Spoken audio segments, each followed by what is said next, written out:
was when we celebrated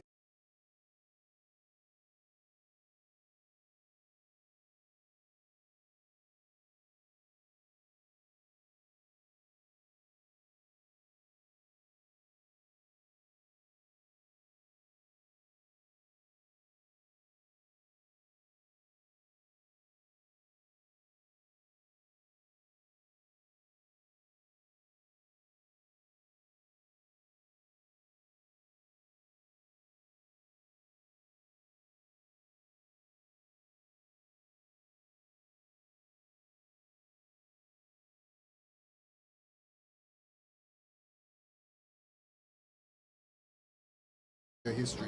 So absolutely, here we are, another historic occasion, the swearing in of the 4th Prime Minister of St. Kitts and Nevis and his cabinet. Absolutely, here we are again, looking forward for another historic occasion, the swearing in of the 4th Prime Minister of St. Kitts and Nevis and his cabinet. We're looking forward to it. And let me welcome listeners to ZIZ Broadcasting Corporation as well, those in the diaspora, just to give you a rundown of what is expected this afternoon. We should be having the arrival. A number of persons are already here. The stands are getting filled, and of course, befitting of the occasion. And of course, His Lordship Justice Trevor Ward QC, the resident puisne judge, he should be arriving anytime now, followed by the ministers designate. The Prime Minister is expected to arrive just about 10 minutes before 4 o'clock, and the Governor General about 5 minutes before 4. The welcome remarks will be given by Mrs. Adelcia Connor-Falance, the invocation by the Venerable Isaiah Philip, Archdeacon Central, Archdeaconry St. Kitts and Nevis, and then at around 4:10 we should be having the swearing in of the cabinet.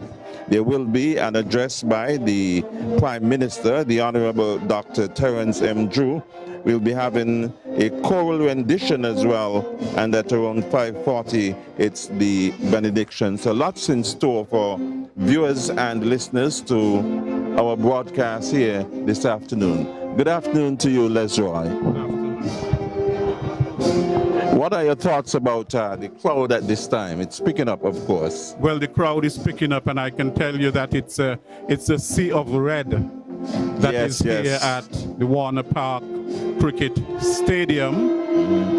And of course, we expect a very solemn, it's a solemn occasion and befitting what is happening, the swearing in of the cabinet of the newly elected Prime Minister, Honourable Dr.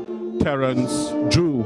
Of course, these occasions are important occasions in the life of any country because the government plays a very critical role in the development of any country. Of course, the sustainable development, human development, and economic development. And so that is why it is such an important occasion, the swearing in of a government for the next 5 years. We are in a democracy, and in a democracy, we choose our government every 5 years, sometimes less than 5 years. In fact, the last election was in 2020, and here we are again swearing in a new government. There's nothing abnormal about it. In a democracy, a government is expected to change from time to time. If the government does not change, of course, it raises a lot of questions. We are if we are in a dictatorship or a totalitarian state. So it is quite normal, and it reflects, of course, a very vibrant democracy here in St. Kitts and Nevis, to have change of government and the smooth transition between governments. That is extremely important. Right now, we are seeing the arrival of a number of persons. We're already seeing the arrival of the Commissioner of Police, Hilroy Brandy, the Commissioner of the Prisons, Mr. Terrance James, a number of other persons who gave their support to the St. Kitts Nevis Labour Party during the election campaign leading up to the election, and they are now here seated and waiting on what is expected to be a big ceremony. It's going to be the swearing in of the ministers of the St. Kitts Nevis Labour Party government. Early last week, last Saturday to be exact, we saw the swearing in of Prime Minister Terrance Drew at Government House. And just to give you a background of what led to what we are seeing here today, the St. Kitts and Nevis Labour Party, led by Dr. Terrance Drew, convincingly won the federal general elections in St. Kitts and Nevis. That was held on August 5th by taking 6 of the 11 seats that were contested. And of course, the elections were observed by the Organization of American States, CARICOM, and local NGO coalition. Ian, what I've realized as well, and Lesroy, a number of international persons, including prime ministers and different organizations, they have already sent in their congratulatory messages to the new prime minister. I don't know if you have any of those messages. I was able to get a few of those messages as well. And throughout the coverage this afternoon, we'll be bringing to you some of those messages, of course, messages from Jamaica, we had from Barbados, and other Caribbean islands and further afield as well. Right, well, let me start it off a bit by noting France from the onset. A message was conveyed from the government of France through its embassy to the Eastern Caribbean states, Barbados and the OACS. That, of course, is based in St. Lucia, and it was sent by the Charge d'Affaires, Mr. Mark Mathieu. He said, quote, "Please accept my sincerest congratulations on the success in the recent election, accompanied by my best wishes as you take up responsibilities and challenges of your high office as Prime Minister of St. Kitts and Nevis." Now, the Charge d'Affaires noted that there was continued friendship between St. Kitts and Nevis, and that he looks forward on building on that. He also mentioned that there are a number of crucial challenges facing the world, of course, the war in Ukraine, of course, the COVID-19. It's still here. Yes, the pandemic is still raging. I mean, St. Kitts and Nevis has been spared, thanks to the Lord, a bit from some of the ravages as of late, but it's still very active in many countries, and so these are some of the issues that the Charge d'Affaires said that the French government was willing to, excited to work on with the new Prime Minister and his cabinet. And we've just seen the arrival of His Lordship Justice Trevor Ward QC, the resident puisne judge. He's expected to administer the oaths to the new ministers. Yes, and I just want to recognize some of the stations that are carrying this swearing-in ceremony live. There is CBN Radio, Caribbean Superstation, 90.9 FM, all of the Virgin Islands. Then you have CBN TV, channel 101 on Flow TV, and channel 291 on CCT network in the British Virgin Islands. You have the RCP Radio and TV Online, St. Kitts and Nevis Diaspora, 2020 Vision Radio, 102.1 FM, and plus online, Nevis and the Diaspora, TDN Radio Network in the USA, and Crimson Multimedia Channel 82 in Bermuda. Of course, whenever a government is sworn in, the head of government, of course, receives many congratulatory messages from friendly countries, and especially countries that have established diplomatic relations with St. Kitts and Nevis. Of course, it is very important, any government, to establish these relationships, that we are working together for the common good, for a common cause.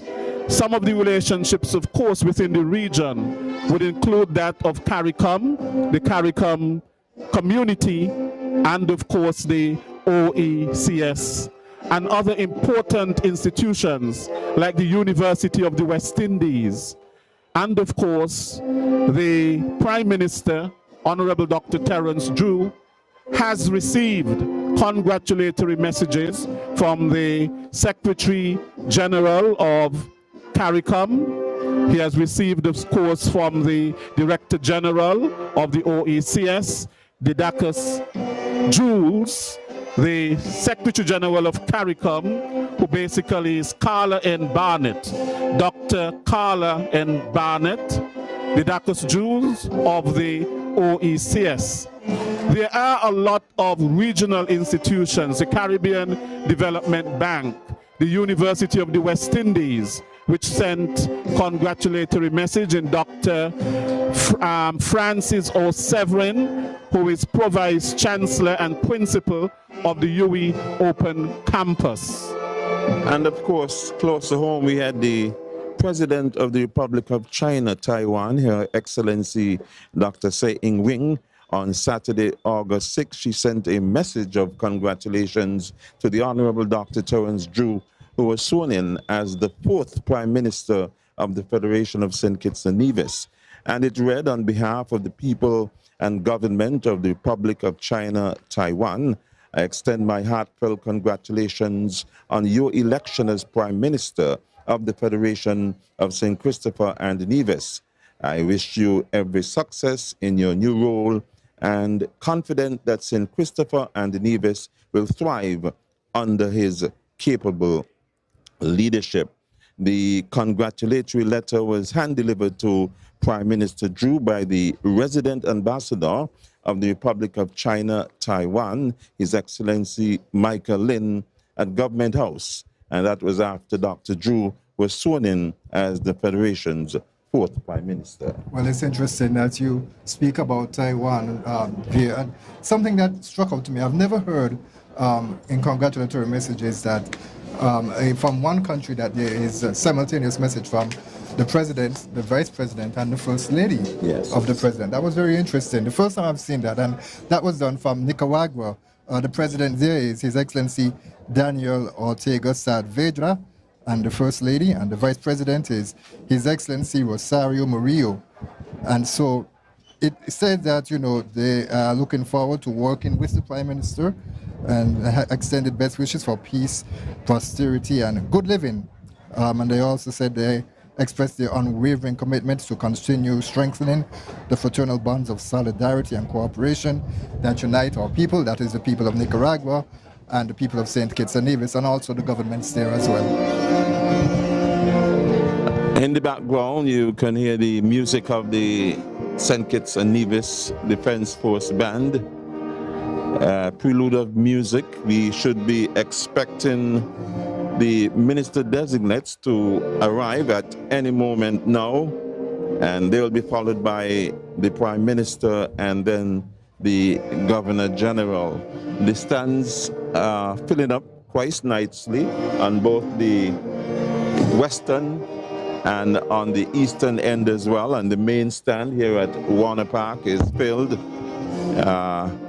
We see a number of dignitaries already starting to pick up their position, pick up their seats in front of us here at Warner Park.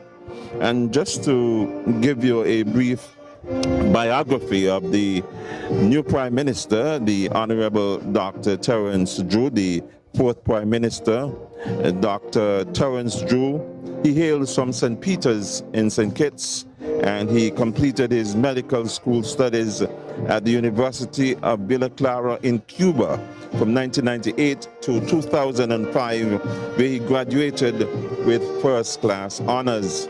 And after successfully completing his studies in Cuba, Dr. Drew then journeyed to Jamaica, where he took up the position of medical intern, but after careful consideration, he gave up this position and returned to St. Kitts to work in the Ministry of Health as a general practitioner. He worked in many areas with doctors in several specialist fields who served as mentors and guides in his new career.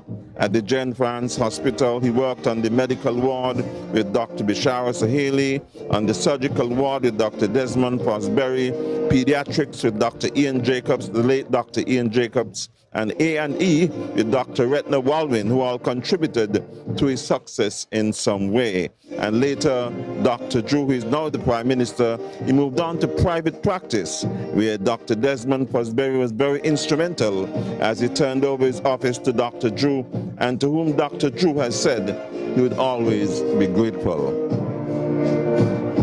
We just had the arrival of the Ambassador of Cuba to St. Kitts and Nevis, His Excellency David Rivero Perez and his wife.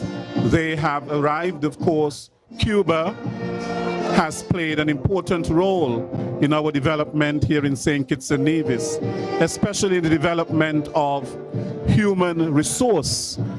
A lot of our doctors have been trained in Cuba, and other persons have been trained in other fields, such as engineering and nursing.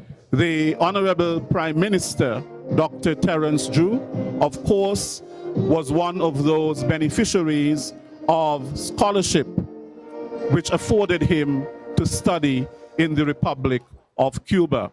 Of course, we have an embassy in Cuba, which is headed by Her Excellency Verna Morris Mills, and that shows the importance of the relationship that we have with the Republic of Cuba, which has been a great friend over many years. And of course, St. Kitts has defended Cuba against some of the things that have helped to thwart its growth, like the embargo, the US embargo on Cuba, and so on. We have stood up and showed our solidarity with Cuba. And it should be noted at this time that we, of course, here in St. Kitts and Nevis, and extend deep sympathies to the persons in the Republic of Cuba who would have lost their lives given the recent tanker fire that they had there. It's very tragic, very unfortunate, but we know that the people of Cuba are resilient people, and I'm sure that they will be able to rise like from the ashes, much like the phoenix, and be able to get back on a growth path. But this might be an interesting time just to mention some remarks that the president of Cuba would have sent to Prime Minister Drew. The president of Cuba is His Excellency Miguel Diaz-Canel Bermudez, and he wrote, "I extend my most sincere congratulations in the name of the people and government of Cuba on your election of the position of Prime Minister. I take this opportunity to convey the will to continue to strengthen the historic bonds of brotherhood and cooperation between St. Christopher and Nevis and Cuba. Receive the testimony of my highest consideration and esteem." Again, another head of state being very open and saying that they wish to build the fraternal bonds between the governments and the people there.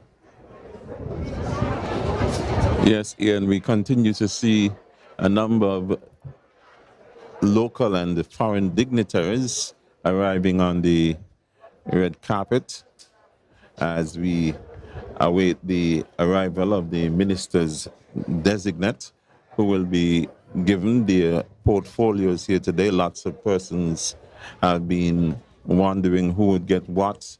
It has been the talk of the town ever since the election was completed. Persons are looking at the A-team, as they were called, and already giving them their own portfolios because of the work they did before the elections and leading up to the elections. Well, of course, we heard the Prime Minister, Dr. Drew, who sort of hinted at some of the portfolios. So everyone is looking forward this afternoon to hearing what those portfolio assignments will be. He did hint that he would take the Ministry of Health. Of course, he's a medical doctor, and he did hint that the Honourable Jeffrey Hanley will be given the Ministry of Education. Of course, you know, Dr. Hanley has been an educator for many years, and so on. He has also worked with the young people in the Ministry of Youth. CARICOM has indicated that the Prime Minister Drew will be given the lead portfolio in the quasi cabinet of HIV and AIDS, human resource, and health in that quasi cabinet for CARICOM. We've just seen the arrival of a former senator in the past Dr. Denzel Douglas administration. That's Ricky Skerritt. He is here. He's just arrived as well. You see the Mr. Dwyer Astafan as well. He is here, of course, giving support to the St. Kitts Nevis Labour Party. And just to continue with some of the messages, Ian, we had one from the Premier of Montserrat, the Honourable Joseph Farrell. He extended his best wishes for a successful term in office to the new Prime Minister, Dr. Terrance Drew. He said, "The pleasure is mine to congratulate you and the St. Kitts and Nevis Labour Party on your decisive victory at the recent general elections. With your appointment as Prime Minister comes a new mantle of responsibility.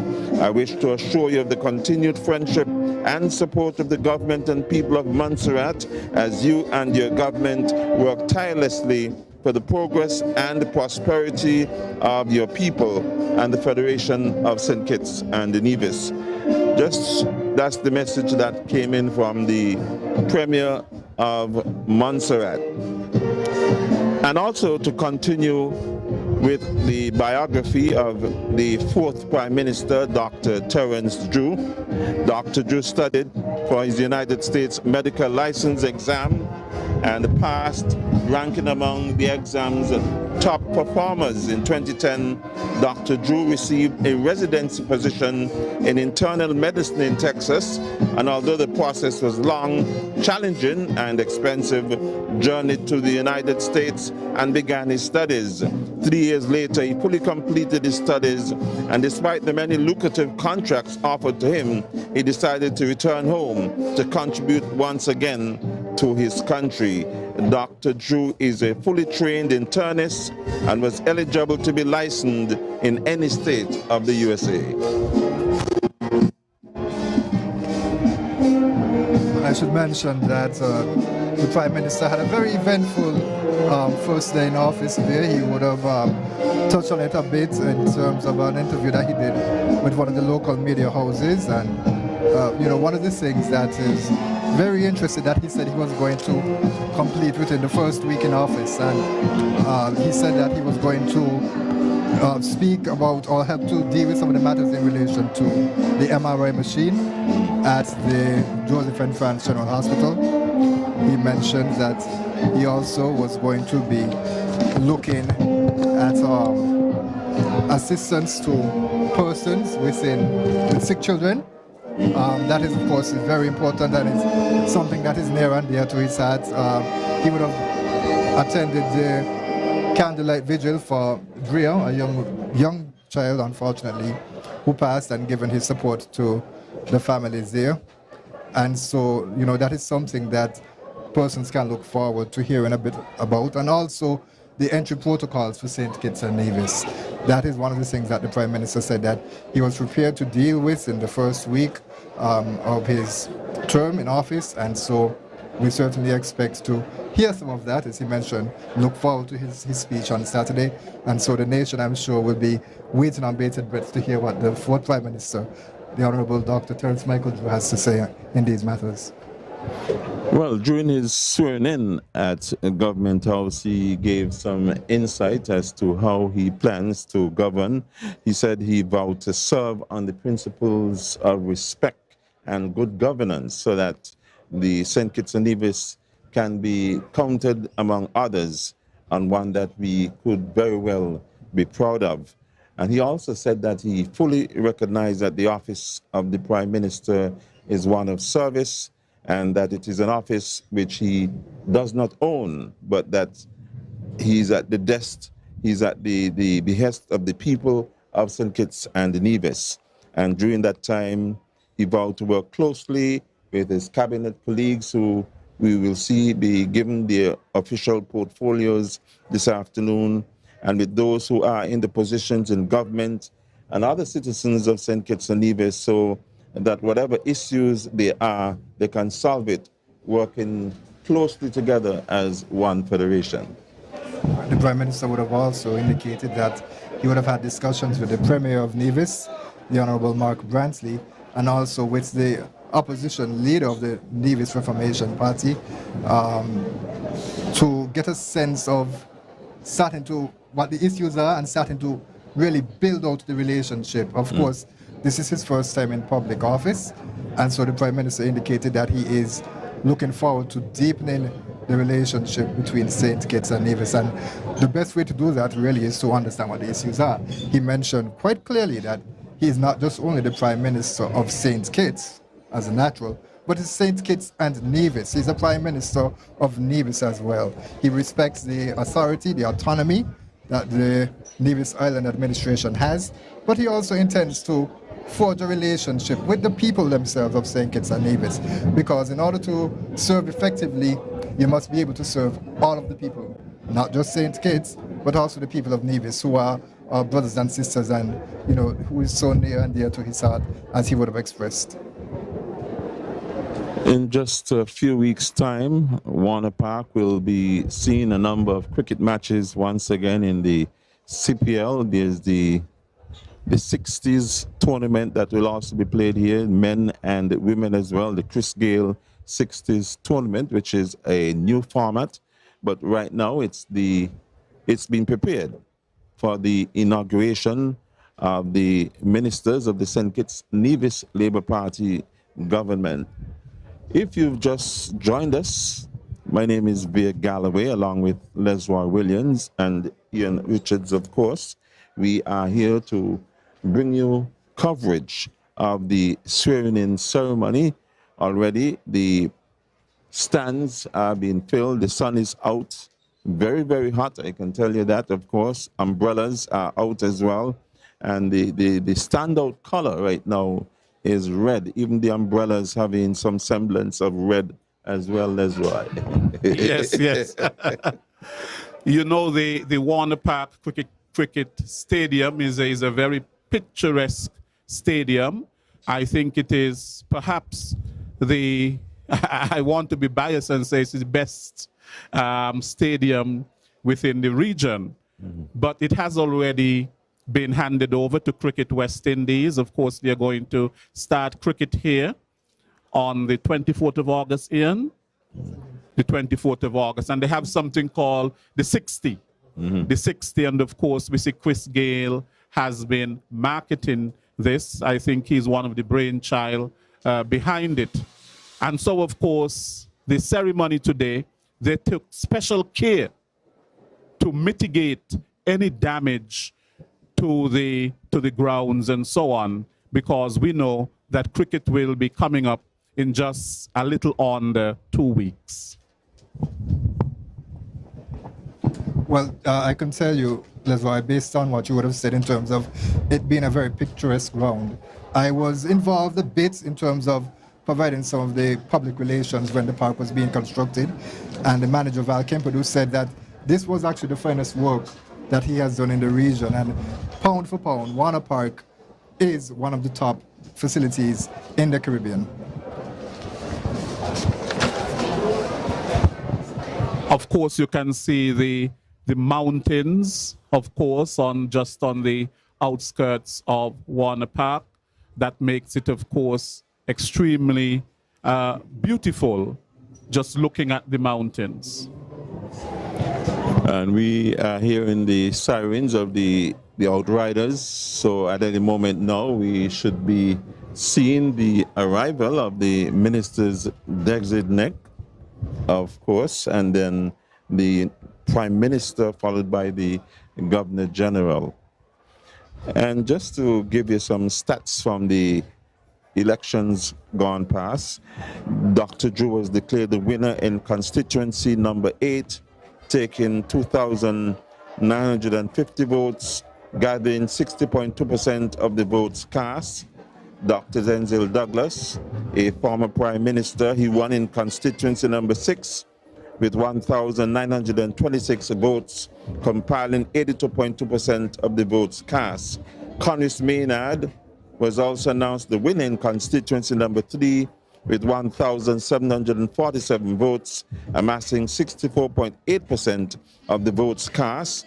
Marsha Henderson, the lone lady, won in constituency number 2 with 1,841 votes, picking up 57.3% of the votes cast.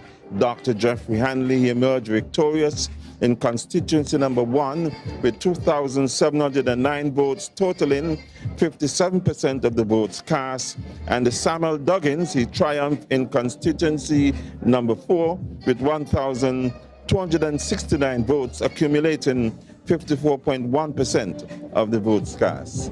A very convincing win there for the St. Kitts and Nevis Labour Party. And, you know, not that we are looking back, of course, elections are over, but I recall and it became a bit of a running joke, you know, among the populace, where persons were, you know, anxious, a bit of acid reflux before the elections. Persons were worrying who was going to win. And I remember a character by the name of Jumbiai, who said, somebody's going to drop down, somebody's going to drop down. But, yes, you know, yes. At the end of the day... She predicted the outcome. Absolutely. At the end of the day, you know, all went well. It was a very peaceful election that was noted by the observers from CARICOM and from the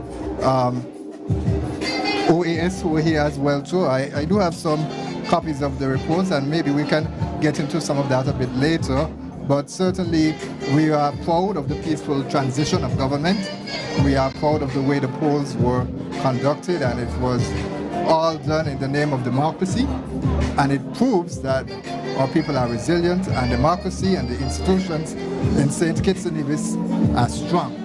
They are alive and well here in the Federation of St. Kitts and Nevis. I must mention too that the other 2 constituencies that were contested in St. Kitts were number 7 and 5 respectively, which were run by Dr. Timothy Harris, the former Prime Minister and leader of the People's Labour Party, Sean Richards, the leader of the People's Action Movement. Dr. Harris won his seat with 1,266 votes, 53.6% of the votes cast, and Mr. Richards of the People's Action Movement, he came out on top with 1,025 votes, with 48.7% of the votes cast. And let me just take a bit across the waters there. Yes. Of course, there are persons who will form the legislators there, and there are names that are familiar to all of us in St. Kitts and Nevis. So we had the Concerned Citizen Movement winning all 3 of the federal seats that were contested there. Its leader, Mark Brantley, he won constituency 9 with 1,685 votes, amassing 55% of the votes cast.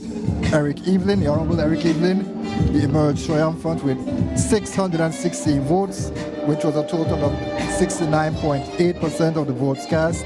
And then Alexis Jeffers rounds out the 3, where he contested Nevis 10, and he was able to finish with 1,172 votes, which is basically 50.1% of the votes that were cast. We are now seeing a convoy,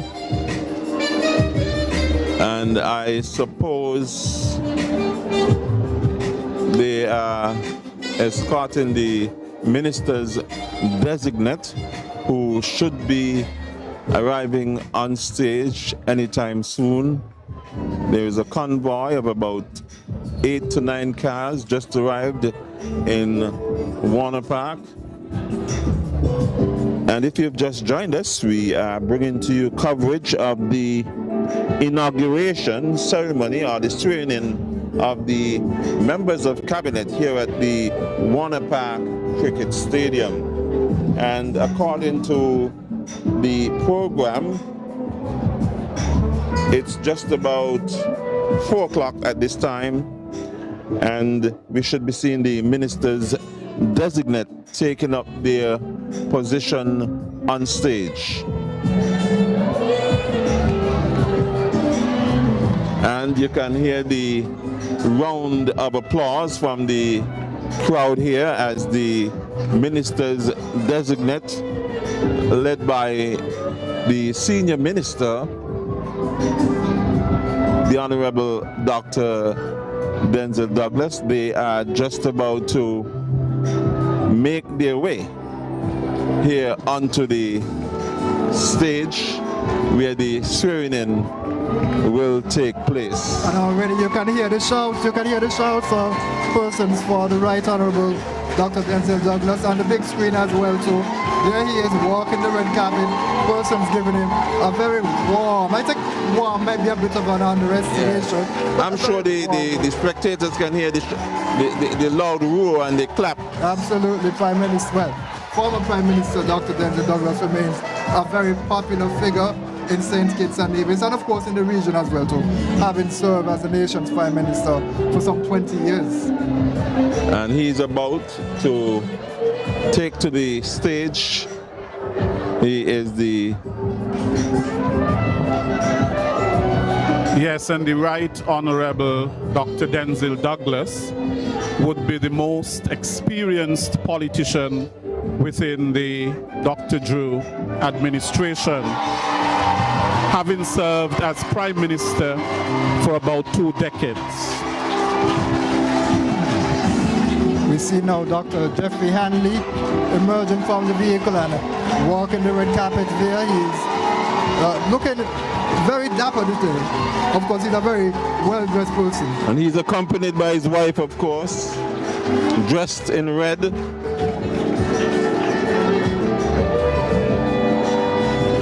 Some nice music being played in the background. And just to let you know that the former Prime Minister, Dr. Denzel Douglas, the longest serving Prime Minister of St. Kitts and Nevis, he was in office from 1995 up until 2015. And subsequently he was the leader of the opposition. He is now back in government in the Dr. Terrance Drew-led St. Kitts Nevis Labour Party administration. We see another vehicle pull up here there, and we're waiting to see who the person is. Congress Maynard is the Honourable Congress Maynard, who was elected to the constituency number 3 as a representative. He is accompanied by his wife. And when I see one, I imagine his daughter is a daughter, right? I'm looking at the screen now. The Honourable Congress Maynard. Oh, yes, his wife. Yeah. So his 2 lovely daughters are also here with him, and they are walking the red carpet, preparing to take their seats here at the Warner Park Cricket Stadium as we continue live coverage of the swearing-in ceremony for the Ministers of Government.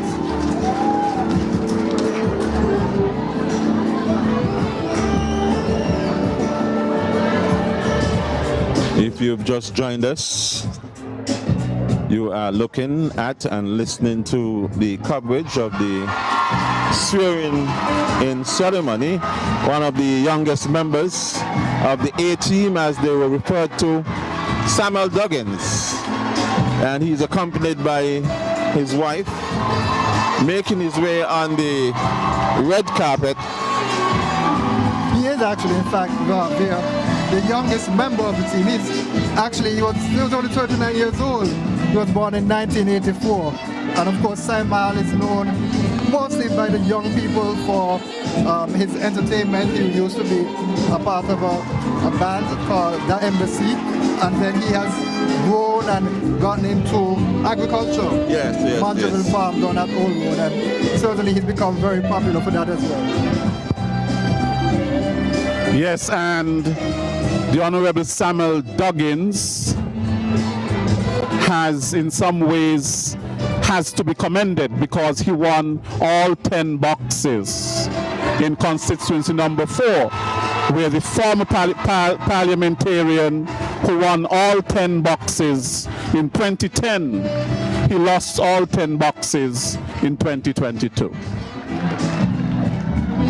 You see arriving now the elected representative for constituency number 2, the Honourable Marshall Henderson.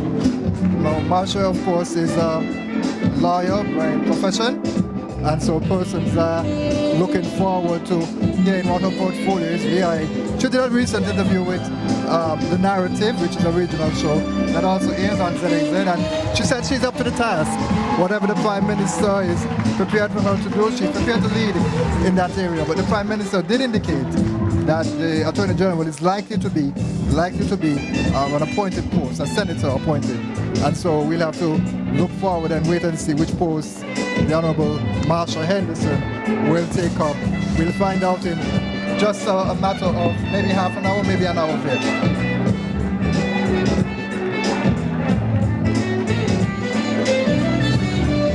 We continue to see the arrival of the ministers designate.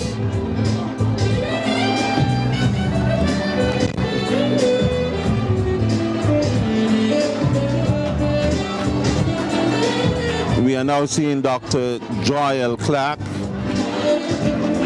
out of St. Paul's, accompanied by her mom and dad, of course, her entire family. And Dr. Clark, of course, was a senator was in the previous parliament. Yes. Right. And so we expect the ovation to get even louder, the applause to be thunderous as we await the arrival of the fourth Prime Minister of St. Kitts and Nevis, the Honourable Dr. Terrance Michael Drew, who of course was elected in the constituency number 8. And just beyond the horizon, I see the vehicle beginning to roll in, and so you can see it on the big screen now. That it's the outrider up front, and so we expect very shortly the Honourable Prime Minister to step onto the red carpet.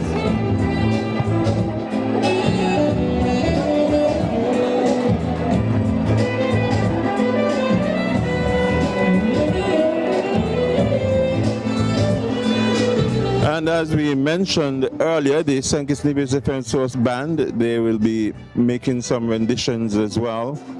Right now, we're going to be seeing the arrival of the fourth Prime Minister, Dr. Terrance Drew. He should be the next person to arrive, followed by the Governor General, of course. And at this moment, we are seeing the convoy of vehicles already in Warner Park. They'll be taking up their positions by the red carpet at any moment now. Well, as we draw closer to the start, I think this will be a good time to run through the rest of the program. So after the arrival of the ministers designate and the Prime Minister, there will be the national anthem performed by Nicholas Petty, and then welcome remarks by Mrs. Adelcia Connor Terrance. There you would remember Adelcia, she worked at ZXZ for some time. And then we would have the invocation by the Venerable Isaiah Philip, the Archdeacon Central for Archdeaconry of St. Kitts and Nevis. And then, of course, the swearing in of the cabinet. That is what most persons, of course, are looking forward to, all excited to hear what the portfolios are going to be. And then the address by the Prime Minister, the Honourable Dr. Terrance Drew. We're going to have a choral rendition entitled Total Praise by the National Choir, and that will be followed by the benediction. And of course, persons will seek the opportunity there to run and have their pictures taken with the new ministers at that time. And speaking about pictures, the press is out in their numbers today. And they are capturing the moment for posterity, of course. This is a big occasion. And right now, on the big screen, we are seeing the arrival of, who's that, Lesroy? Not quite sure. We're not too certain as yet, but diplomats and delegates and Many persons continue to arrive here.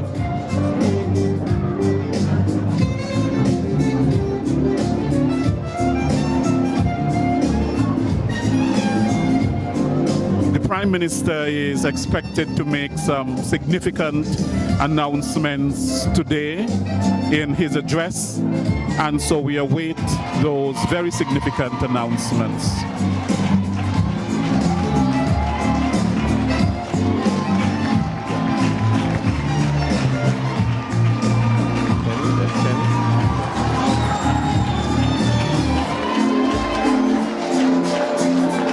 And now we are seeing Kenneth Douglas out of Sandy Point. He ran on the SKNLP ticket. He was not successful, but he's here in support of the entire team.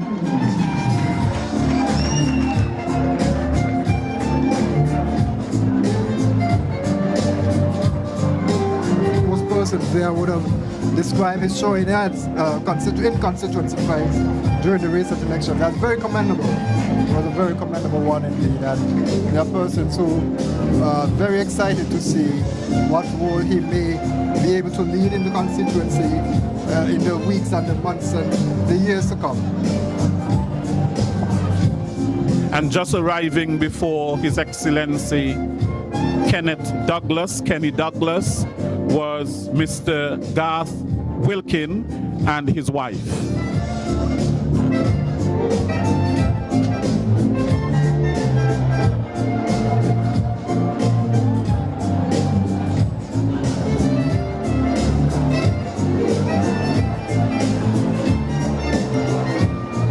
We are bringing you a live coverage of the ceremony of the swearing in of the government of St. Kitts and Nevis, the new government that will be comprised of 6 elected members of the St. Kitts and Nevis Labour Party who emerged victorious during the recent poll on August 5, 2022.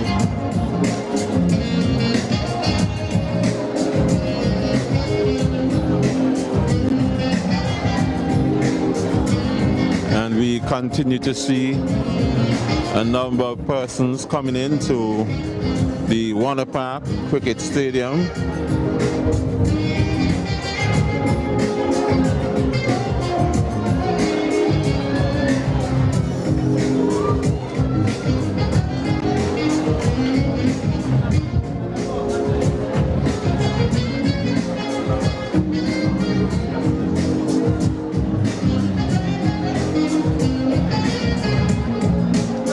So the persons that we are currently seeing there would be Mr. Edmund Lawrence, His Excellency Edmund Lawrence, the former Governor General of St. Kitts and Nevis, and his wife, Mrs. Lawrence. She is someone who has contributed quite a bit to the national landscape of St. Kitts and Nevis, particularly in music. Of course, everyone knows about her famous school. She, I believe, her expertise in piano. And so, you know, Mrs. Lawrence is someone who is well known. You see the outrider pulling up on the state car, and very shortly we expect to see emerging the 4th Prime Minister of St. Kitts and Nevis, the Honourable Dr. Terrance. Here comes the Commissioner of Police in Brandy. And there he is, you can hear the ovation. Here is the 4th Prime Minister of St. Kitts and Nevis, Dr. Terrance Drew.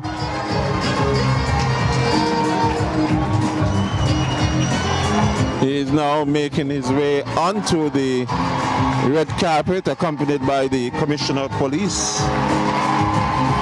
And you would say here that some persons would have left their seats to go very close to where the Prime Minister is walking so that they can get a close-up glimpse of the Prime Minister. Of course, he himself is a very charismatic young man. He is someone who is well known from the medical profession and also his community involvement in the community, the constituency number 8, and also within the national development as a whole. He's making his way onto the stage. And we should be seeing the arrival now of the Governor General, after which the swearing-in ceremony will get on its way. The stands are filled right here at the Warner Park Stadium. The dominant color, red of course, it is expected. It is the dominant color also down in the crowd as well. And I have to commend the persons there who are braving the hot sun. Yes, yes, and it's very, very hot, I can tell you that. Yes, in the front rows of Warner Park Cricket Stadium, mostly when you see cricket playing, persons are further back to try to get the shelter, but persons are here in the sun and anticipating the moments that we're about to see unfold. It is indeed hot, but overcast. So I think we might get a little rain, I hope not, but it is overcast at the moment. We are now expecting the arrival of we have just had the arrival of Mr. Leon Natter, who contested the election in constituency number 7, and who did, I must say, quite remarkable, but he did not win in that constituency.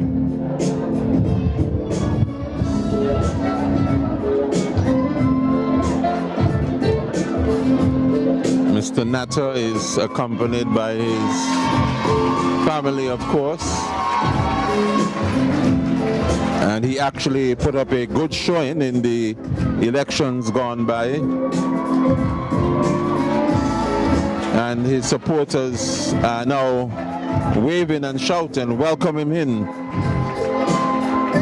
to this ceremony. Again, Mr. Natter who is expected to be permanently featured in the coming weeks and months as he continues to further his work in national development, contributing to the development of persons within St. Kitts and Nevis. Certainly another rising star, so to speak, that persons should keep their eye on here in St. Kitts and Nevis. Well, persons, of course, will be now looking to see or to hear the various portfolios that would be given out here this afternoon.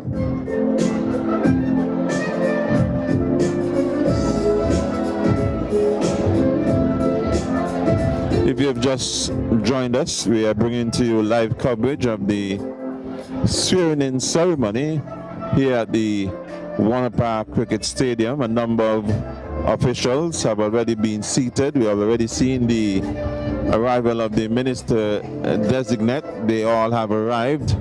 The 4th Prime Minister, Dr. Terrance Drew, he is already seated.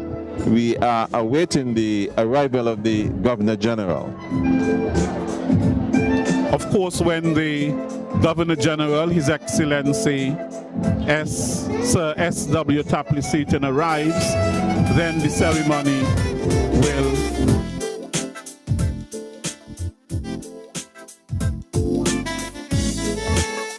Ladies and gentlemen, please stand as we welcome Your Excellency Sir S.W. Tapley Seaton, GCMG, CVO, QC, JP, LLD, Governor General of the Federation of St. Kitts and Nevis, and remain standing for the singing of a national anthem.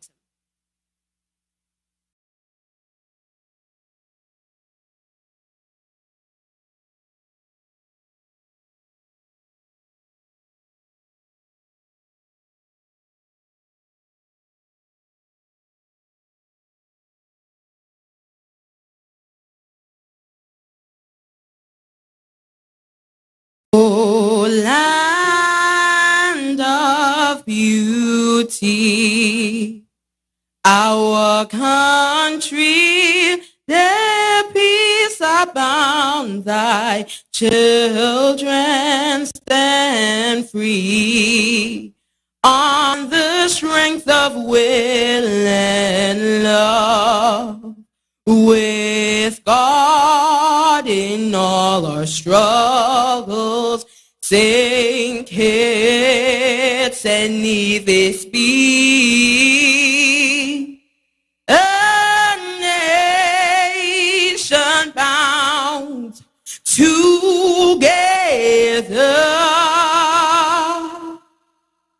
with a common destiny. At stalwarts we stand for justice and liberty with wisdom and truth. We will serve and honor thee. No sword nor spear can conquer, for God we sure defend. His blessing shall forever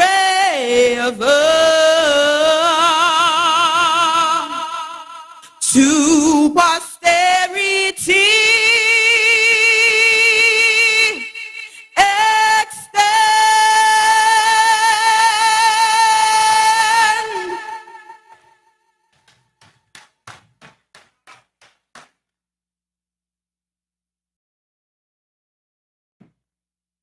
Please be seated.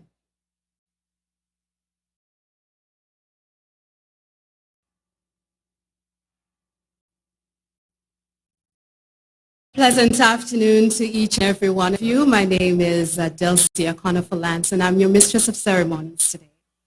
It is indeed a great pleasure to be granted this opportunity to greet and extend a celebratory welcome to you on this auspicious occasion, the official inauguration ceremony for the new Cabinet of Ministers for the government of St. Kitts and Nevis. It is an honor to be given this task as we embrace the beginning of a new chapter for our Twin Island Federation.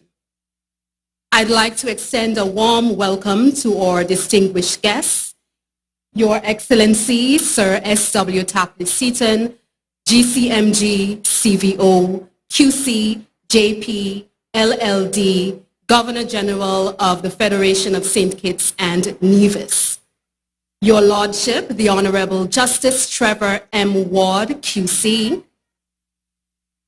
The Honourable Dr. Terrance Michael Drew, Prime Minister of the Federation of St. Kitts and Nevis. Honourable Philip J. Peer, Prime Minister of St. Lucia. Dr. the Most Honourable Jerome Xavier Walcott, Minister of Foreign Affairs, Foreign Trade, and Senior Minister coordinating social and environmental policy in Barbados. The Right Honourable Dr. Denzil L. Douglas, former Prime Minister and elected representative for St. Christopher VI. Honourable Dr. Michael Brown of Antigua and Barbuda. Dr. Jeffrey Hanley, elected representative for St. Christopher I and Mrs. Hanley. Miss Marsha Henderson, elected representative for St. Christopher II. Mr. Conris Maynard, elected representative for St. Christopher III and Mrs. Maynard. Mr. Samuel Duggins, elected representative for St. Christopher IV and Mrs. Duggins. Mrs. Josephine Huggins, Cabinet Secretary. The Honourable Farrell Smithen, President of the Nevis Island Assembly. The Honourable Mark Brantley, Premier of Nevis and Mrs. Brantley. Other Honourable Ministers of the Nevis Island Assembly and their spouses.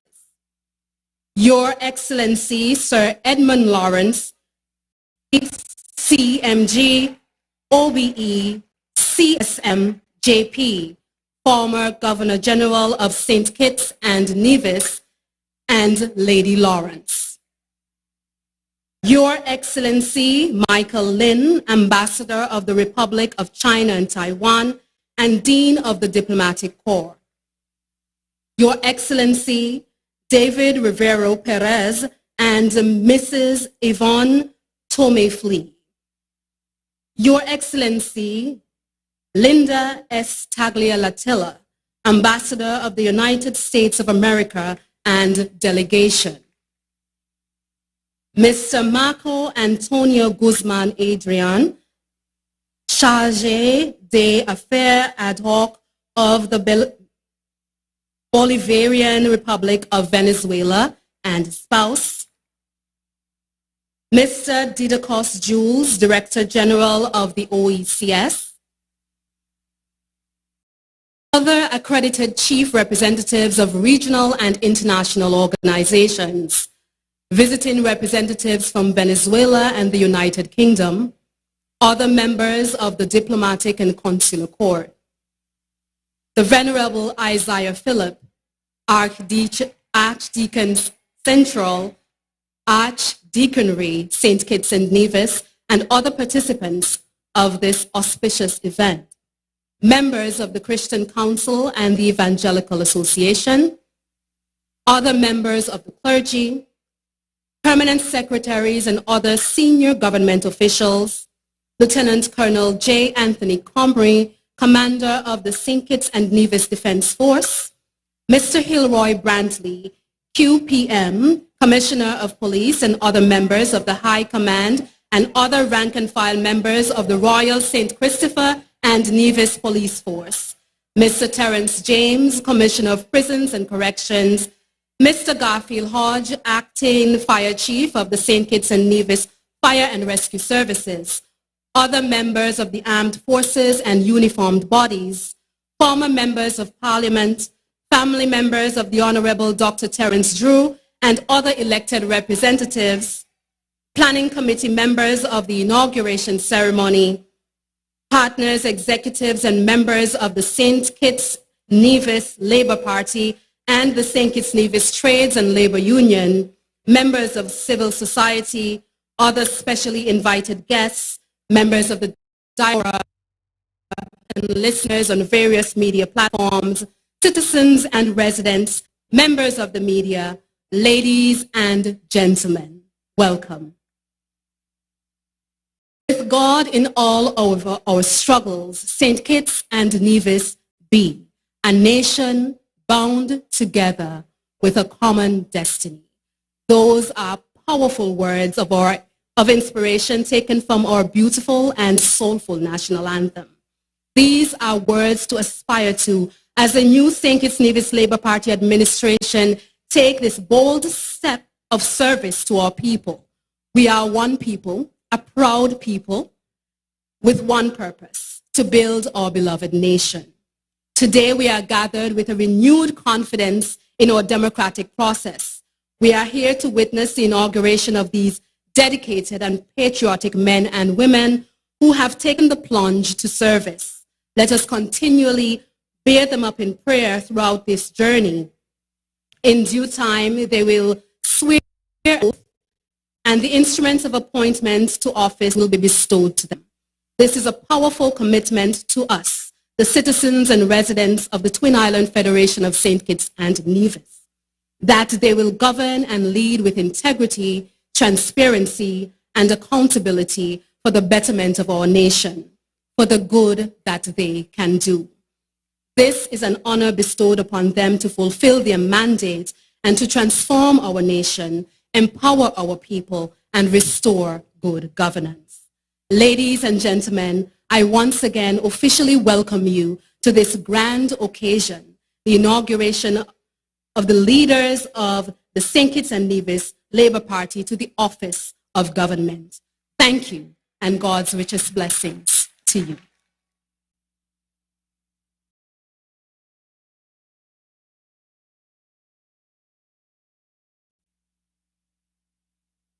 At this point, we welcome the Venerable Isaiah Philip, Archdeacon Central, Archdeacon of St. Kitts and Nevis, to provide us with the invocation.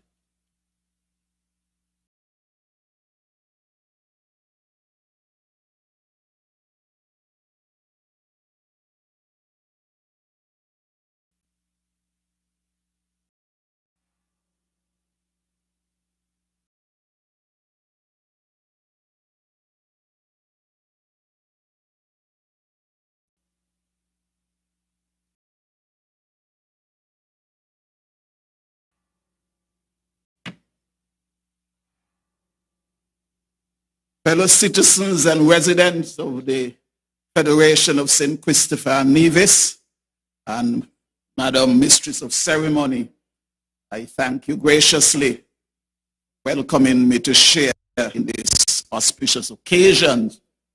I am advised by the invitation that they sent to me that I am here as part of the leadership of the Christian community of St. Kitts and Nevis. And so permit me, before I get to the invocation and all other things, to extend some words of congratulations on behalf of the Christian community here in our federation. And first of all, I want to extend those congratulations to all the elected representatives of our House of Assembly, National Assembly, on behalf of my own boss, the Bishop, the Anglican Bishop of the Diocese of the Northeastern Caribbean and Aruba, the Right Reverend Ernest Alroy Fleming. And I also want to extend those congratulations on behalf of the chair of my own Christian Council, Father Peter Poloski, and all members of that council over in Nevis, as well as our brothers in the ecumenical movement, through the president, Ron Daniel, and members of the Evangelical Association of Nevis, and in St. Kitts on behalf of the interim chair, Reverend Mark Christmas, and the members of the St. Kitts Christian Council, as well as Pastor Leroy Matthew, who is the president of the Evangelical Association of St. Kitts. And brothers and sisters, we work in close relationships with our brothers and sisters in the Seventh-day Adventist community. And so on behalf of Pastor Adams and all his churches and members, he is the person who chairs the coordinating council of the Seventh-day Adventist churches here on St. Kitts. We want to extend our congratulations to all those who have been elected to the National Assembly, St. Christopher 1, right down to St. Christopher 8, go on to Nevis 9, 10, and 11. And brothers and sisters, you know who they are. And so we want, as we extend congratulations to you on your election, we want to assure you of the prayers of the leadership of the Christian community, that you would serve in our National Assembly with devotion and dedication and with selfless service to God and to all the residents and citizens of our beloved Federation of St. Kitts and Nevis. And may God bless you in your service.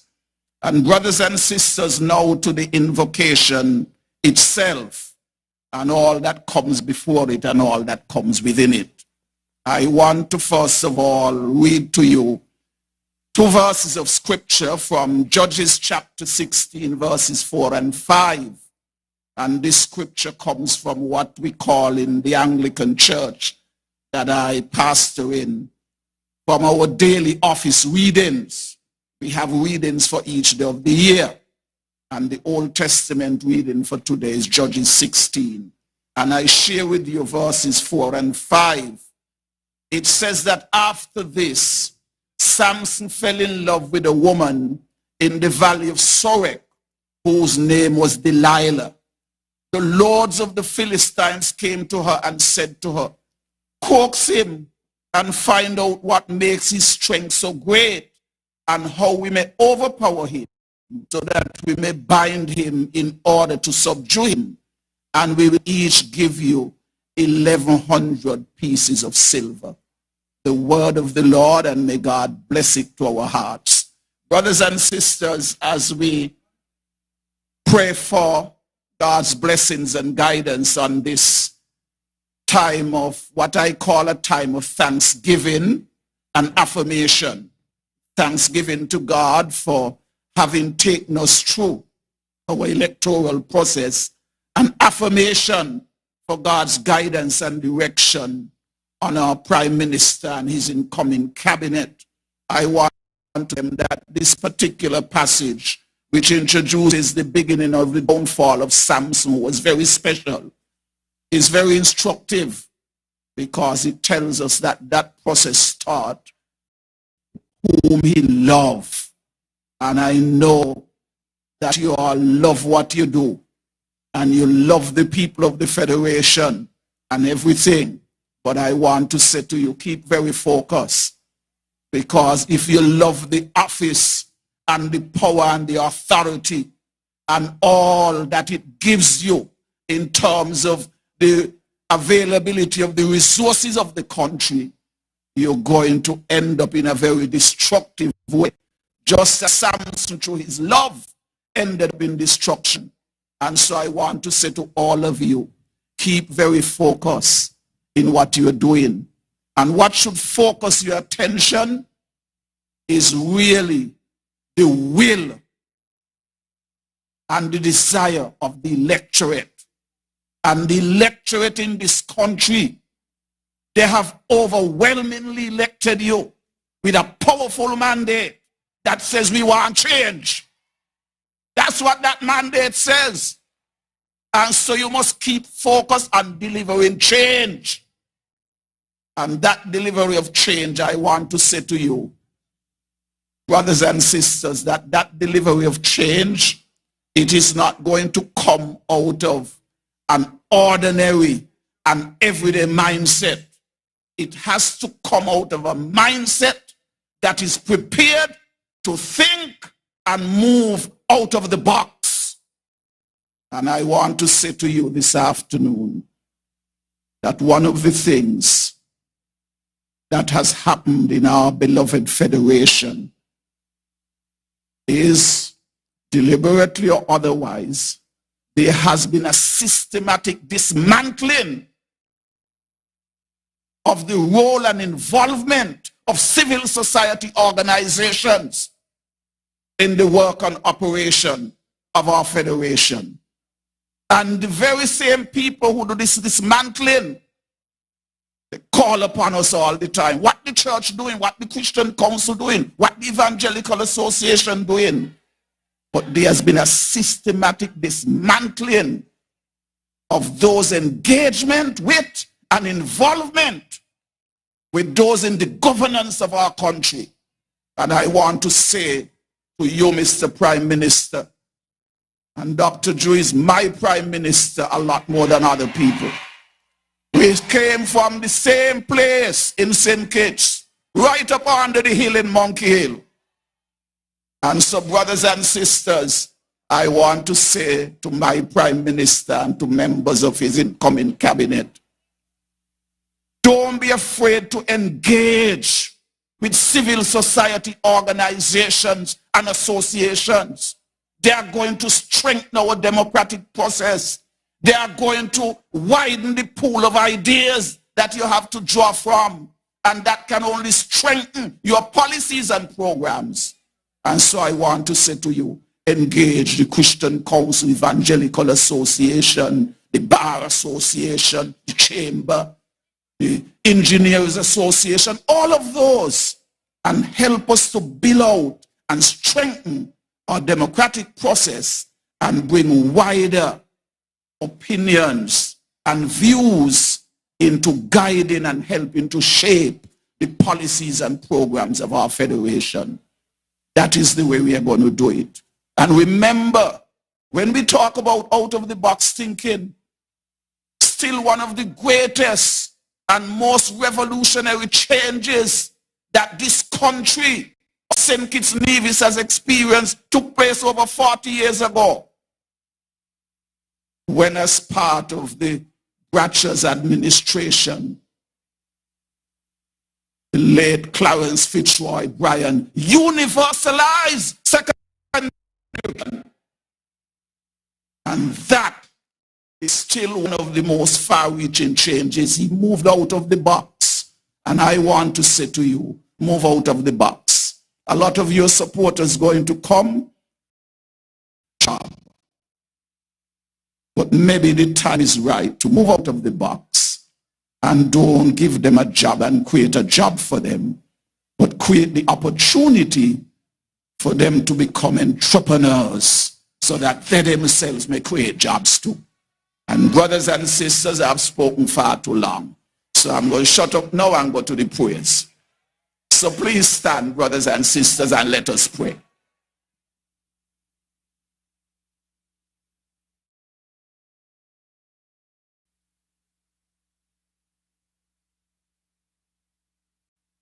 And as we pray this afternoon, we want to go to our God as the God of grace and glory, the God of love and goodness. We praise you, Heavenly Father, and we thank you for your presence with your guidance and direction upon our federation. We thank you graciously for taking us safely and peacefully through our recent campaigning and election for members of the federal parliament, our National Assembly.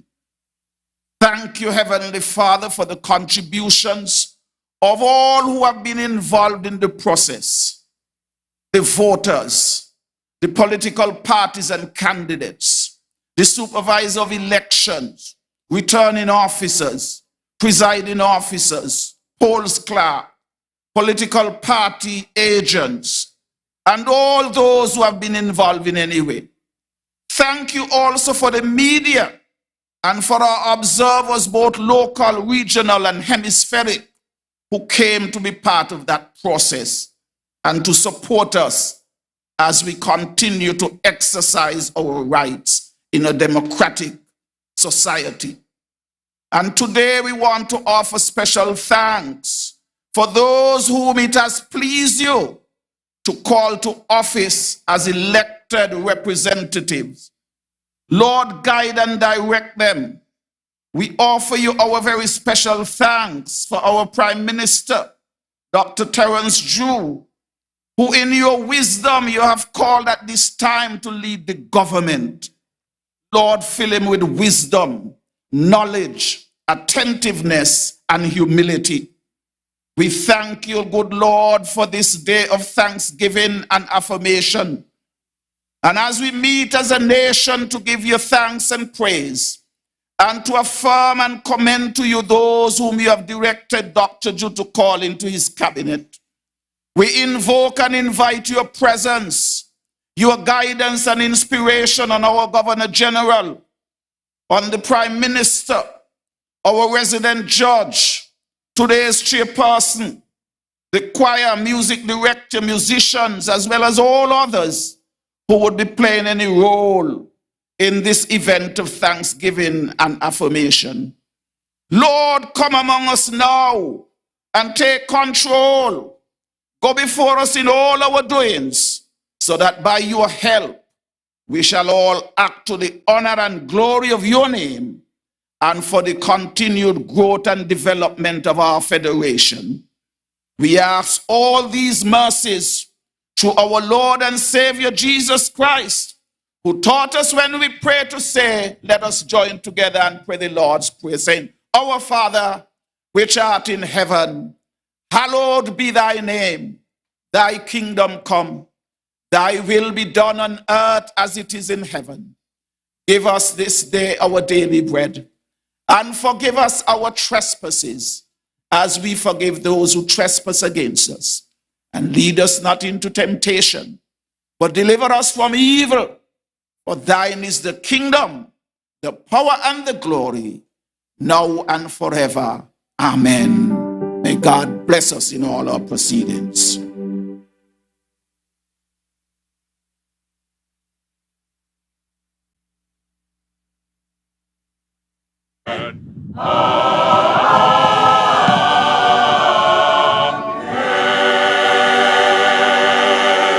Thank you, Archdeacon Philip. We'll now have the swearing in of the Cabinet of Ministers. And we'll begin with the Honourable Dr. Terrance Michael Drew, Esquire, Prime Minister of the Federation of St. Christopher and Nevis, responsible for the Office of the Prime Minister, Finance, the Ministry of Finance, the Ministry of National Security, Citizenship and Immigration, Ministry of Health and Social Security.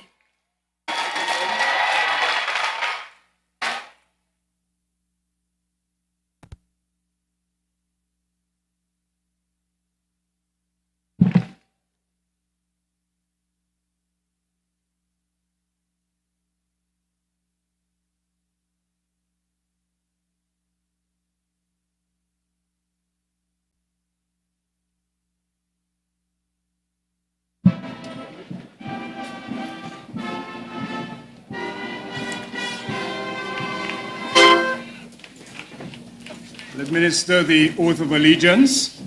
I, Dr. Terrance Michael Drew, I, Dr. Terrance Michael Drew, do swear that I will faithfully bear true allegiance I will faithfully bear true allegiance to Her Majesty Queen Elizabeth II, to Her Majesty Queen Elizabeth II, her heirs and successors, according to law. according to law. So help me God. So help me God.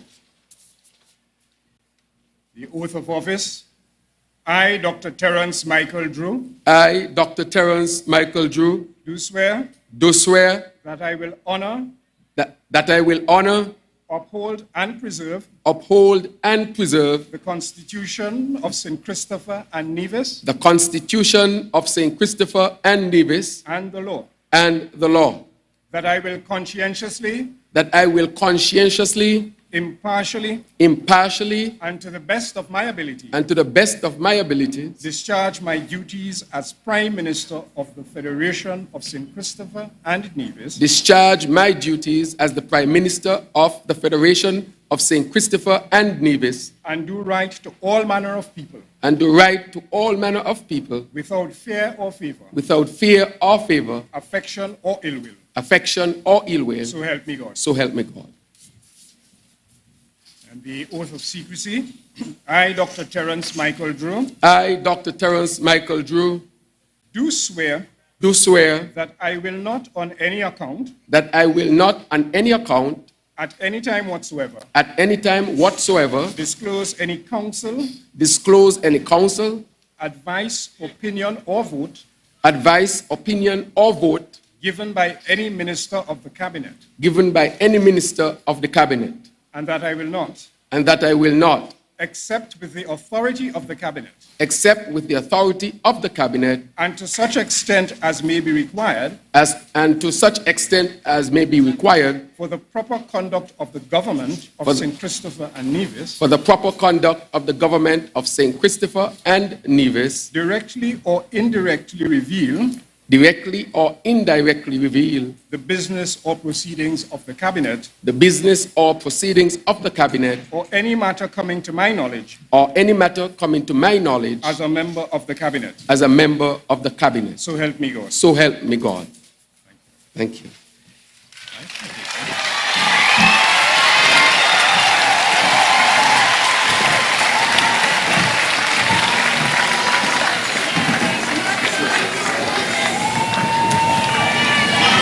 Ladies and gentlemen, give it up once again for Prime Minister Honourable Dr. Terrance Drew.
present to you the swearing in of the Minister Designate. We've just seen the 4th Prime Minister, Dr. Terrance Drew. He just took the oath of office. Right now, he is signing the necessary documents. In the meantime, the crowd is waiting with anticipation for the other ministers and the other portfolios to be made known. Leslie, what do you think about the ceremony thus far? I think that the ceremony there is going well. Of course, the jubilation of the people is extraordinary. And I think it reflects the large mandate that the government has been given. We also had a powerful speech by the Reverend Isaiah Phillip, who challenged the new ministers to serve with dignity. To take the oath, Dr. Jeffrey Ian Hanley, Deputy Prime Minister of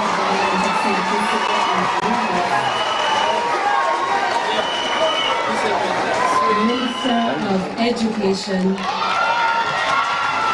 Youth, Social Development, Gender Affairs, Aging, and Disabilities.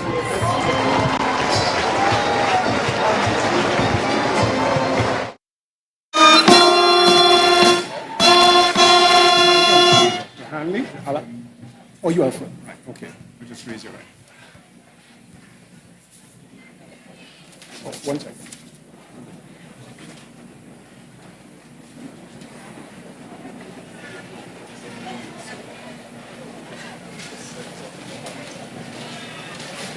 I, Dr. Jeffrey Hanley. I, Dr. Jeffrey Hanley. Do sincerely, truly declare and affirm that I will faithfully bear true allegiance to Her Majesty Queen Elizabeth II, her heirs and successors, according to law.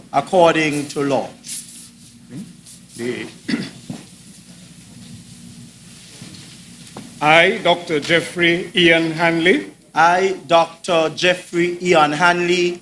Do sincerely and solemnly affirm. That I will honor. Uphold and preserve the Constitution of St. Christopher and Nevis. And the law.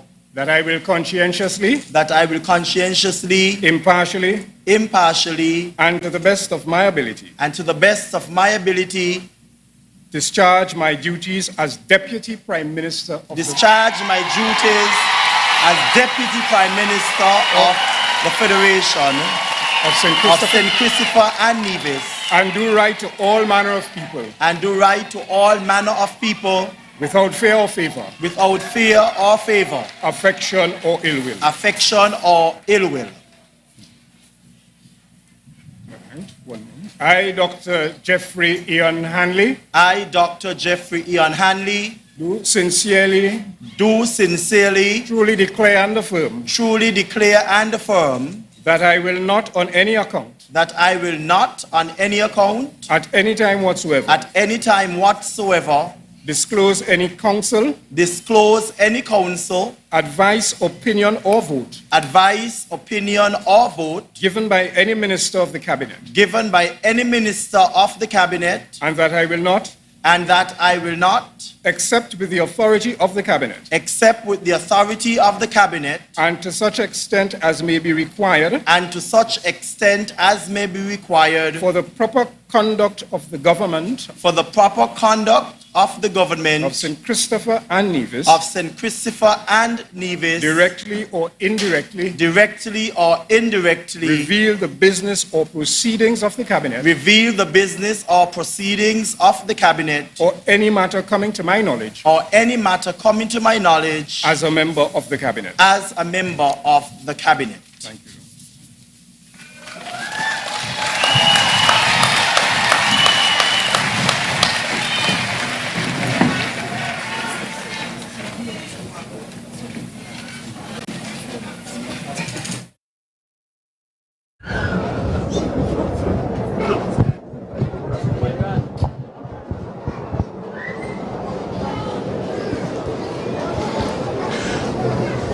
The Honourable Dr. Jeffrey Hanley just gave his oath of allegiance.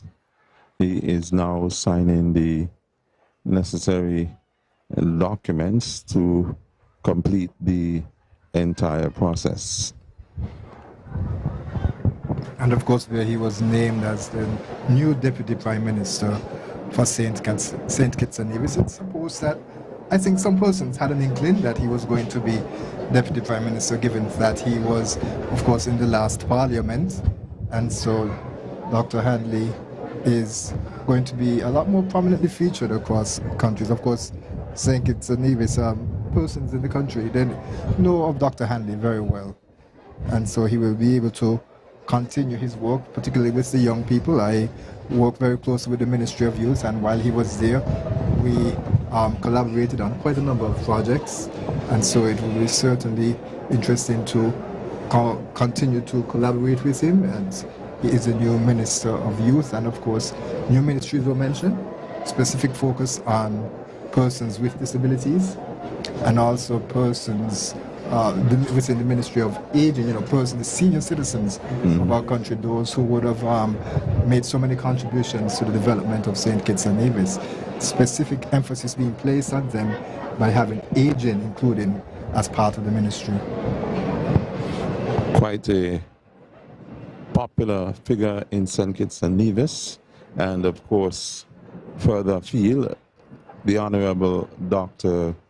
Jeffrey Hanley, Deputy Prime Minister.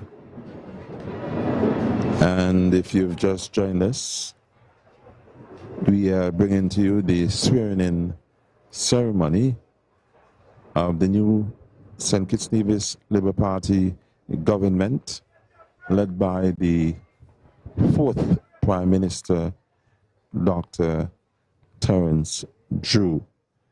And Leslie, if I could bring you here a bit, what are your thoughts about Reverend Isaiah Phillips' presentation? Well, Reverend Isaiah, I think, was all fired up. He did mention that the Prime Minister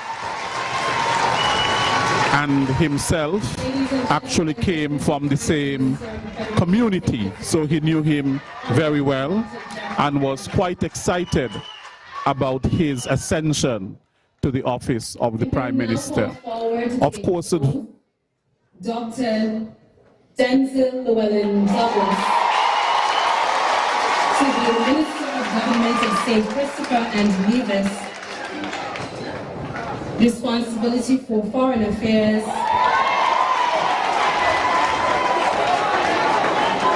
economic development, international trade, investment, industry, and commerce.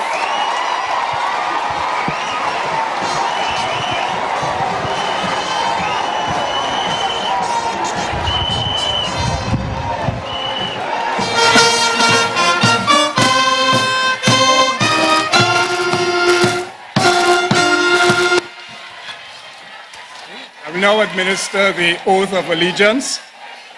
I, Dr. Denzel Llewellyn Douglas, I, Dr. Denzel Llewellyn Douglas, do swear that I will faithfully bear true allegiance to Her Majesty Queen Elizabeth II, to Her Majesty Queen Elizabeth II, her heirs and successors, according to law. According to law. So help me God. So help me God. The oath of office. I, Dr. Denzel Llewellyn Douglas. I, Dr. Denzel Llewellyn Douglas. Do swear. Do swear. That I will honor, uphold, and preserve.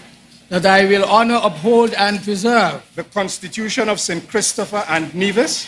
The Constitution of St. Christopher and Nevis. And the law. And the law. That I will conscientiously. That I will conscientiously. Impartially. Impartially. And to the best of my ability. And to the best of my ability. Discharge my duties. Discharge my duties. As minister in the government of the Federation of St. Christopher and Nevis. As minister in the government of St. Christopher and Nevis. And do right to all manner of people. And do right to all manner of people. Without fear or favor.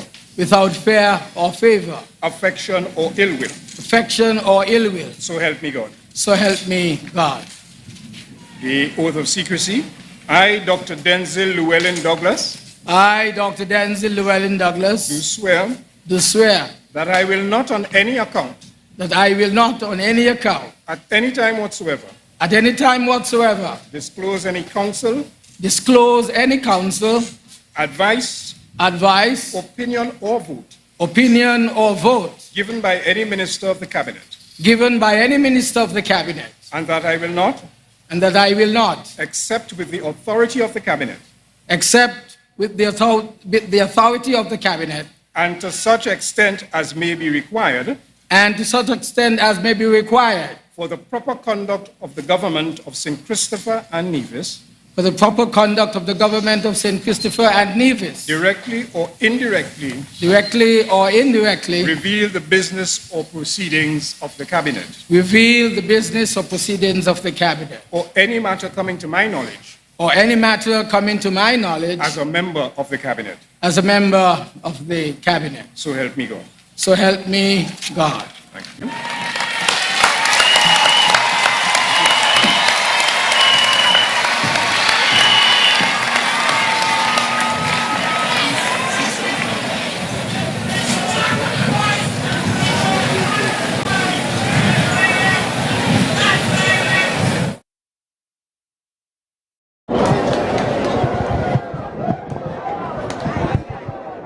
The Honourable Dr. Right Honourable Dr. Denzel Douglas being named Minister of Foreign Affairs. Of course, he is well regarded throughout the region as a senior statesman, and it certainly is fitting. That's why I believe that Dr. Douglas holds the post of Minister of Foreign Affairs. Yes, Foreign Affairs, he's well known throughout the region and outside of the region, having served as the longest Prime Minister of St. Kitts and Nevis. He's also responsible for economic development, and of course, that's a very important ministry. That's new. That is new, which has to do really with how the revenue of the country is used in the development of the country. International trade, commerce, and also investment.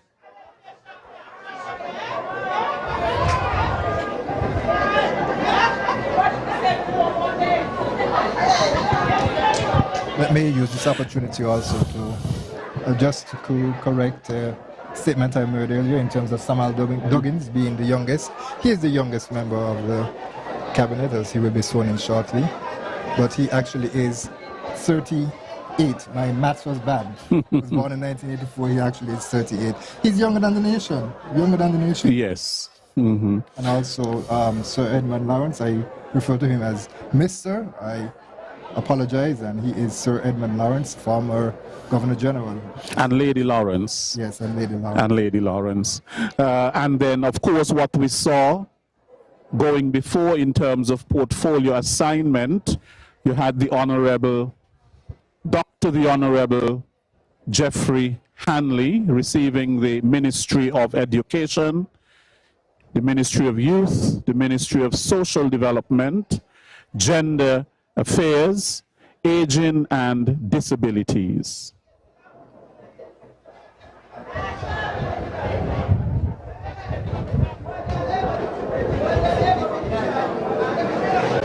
And then we had Prime Minister Honourable Dr. Terrance Michael Drew. He received the Ministries of Finance, National Security, Citizenship and Immigration, Health and Social Security.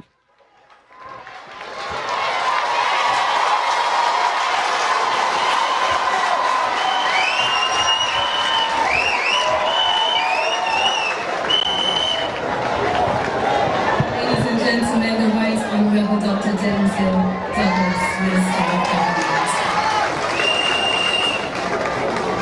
At this point, we'll call to take his oath Mr. Conris Gregor Menton Maynard, Minister of Government of St. Christopher and Nevis, Minister of Public Infrastructure and Utilities, Minister of Transport, in the Ministry of Information, Communication and Technologies and Posts.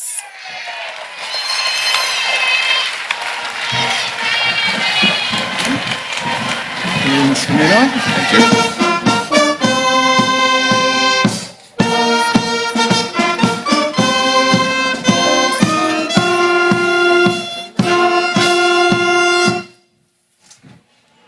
Now administer the oath of allegiance. I, Conris Gregor Menton Maynard. I, Conris Gregor Menton Maynard. Do swear. Do swear.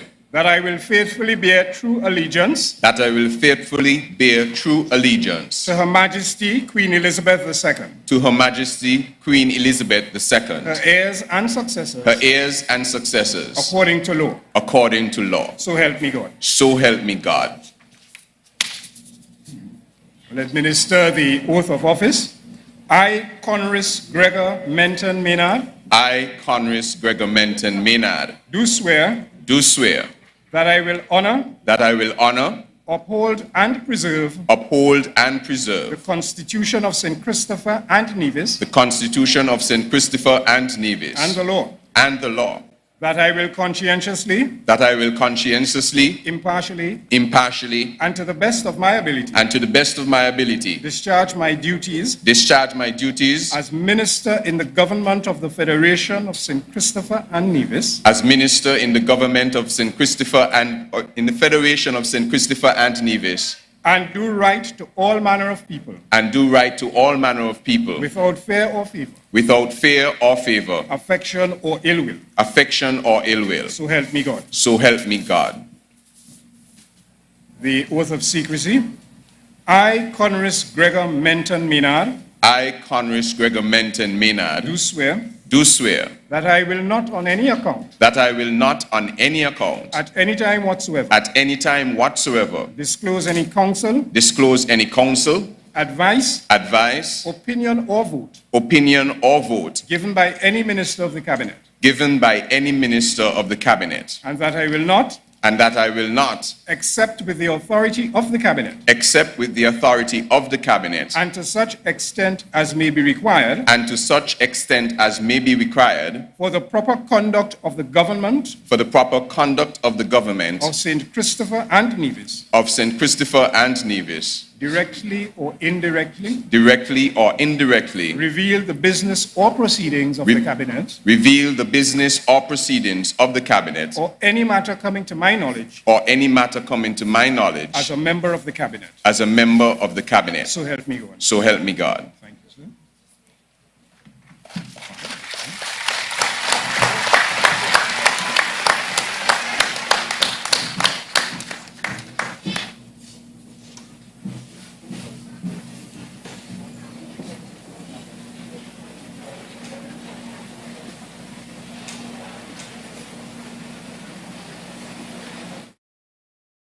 Horse. The Honourable Conris Maynard is a well-known Calypsonian in St. Kitts and Nevis, and he has dominated the Calypso arena for many years. As we spoke about the Honourable Samuel Duggins being the youngest member to have been elected in this go-around. It's interesting that Congress Maynard, the Honourable Congress Maynard, was at the age of 32 years. He became the youngest parliamentarian serving in the National Assembly of St. Kitts and Nevis when he was elected in 2015. So now he returns to Parliament, but this time he will have a seat in the cabinet.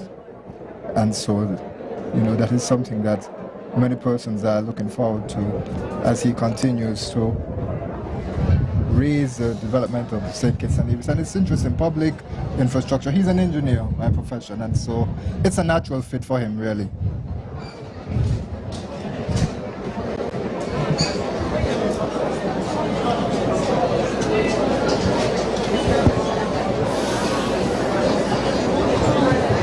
Of course, when you listen to what the esteemed judge, the honorable judge, is saying, very, very serious words of, if you want to call them admonition, that whatever happens in cabinet is of confidence and should not be leaked from the cabinet.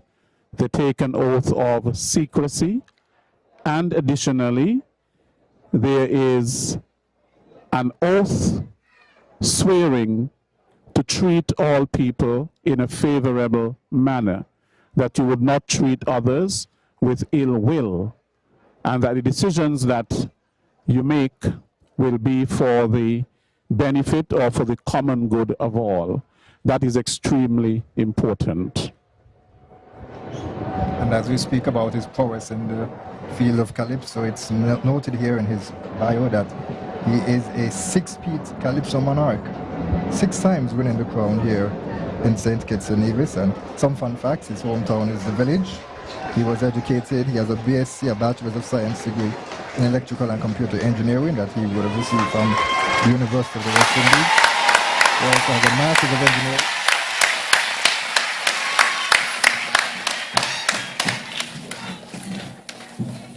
Ladies and gentlemen, put your hands together again for Honourable Congress Maynard. At this point, we'll call to take his oath Mr. Samuel Moja Duggins, Minister of Government of St. Kitts and Nevis. In the Ministry of Agriculture, Fisheries, and Marine Resources, the Ministry of Entrepreneurship, and the Ministry of a Creative Economy, the Ministry of Cooperatives.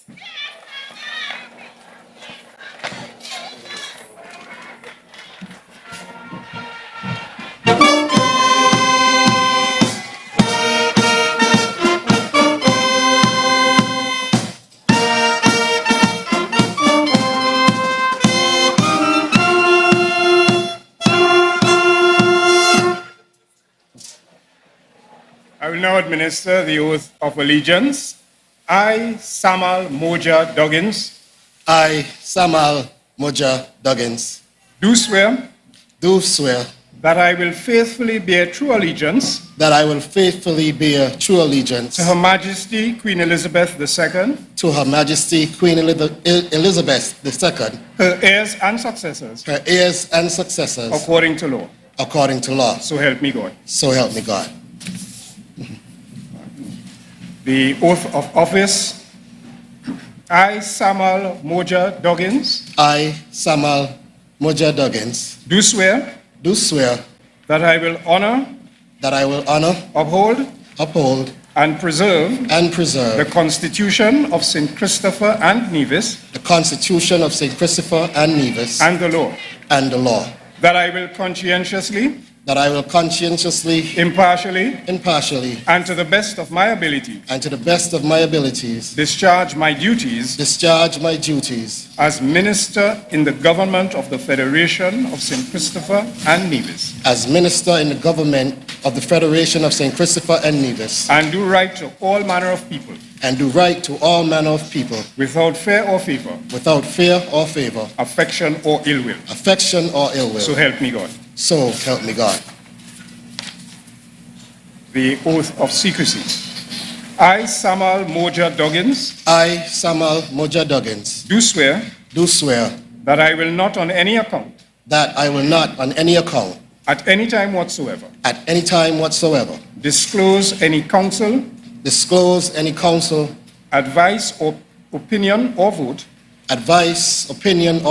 given by any minister of the cabinet,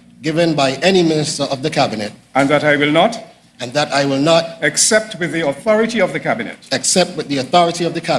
and to such extent as may be required, for the proper conduct of the government, of St. Christopher and Nevis, directly or indirectly, reveal the business or proceedings of the cabinet, or any matter coming to my knowledge, as a member of the cabinet. So help me God. Thank you very much. Yes.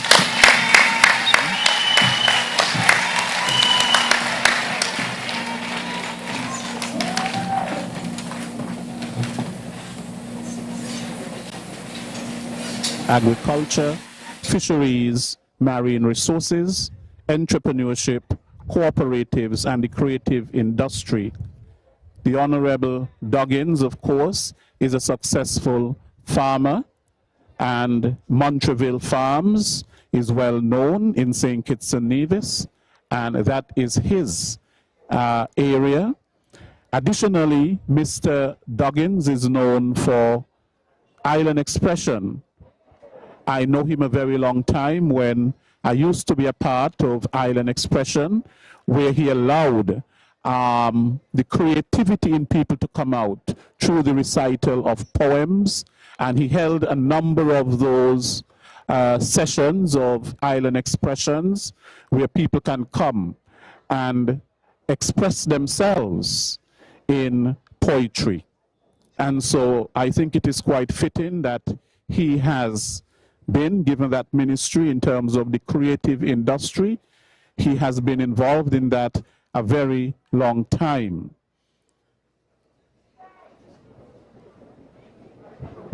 And at Montreville Farms, of course, the Honourable Samuel Doggins, he would have used sustainable agrotechnology, which includes hydroponics, to grow the crops there.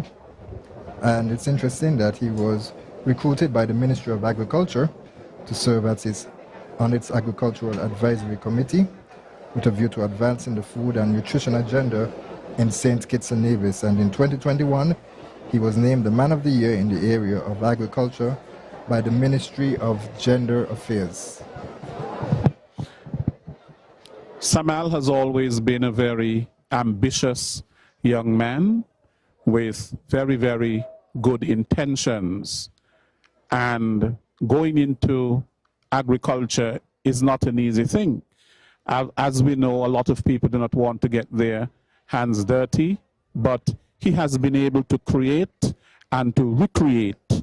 And so therefore, I think that this ministry of the creative industry has been one that was fittingly chosen for the Honourable Samuel Doggins.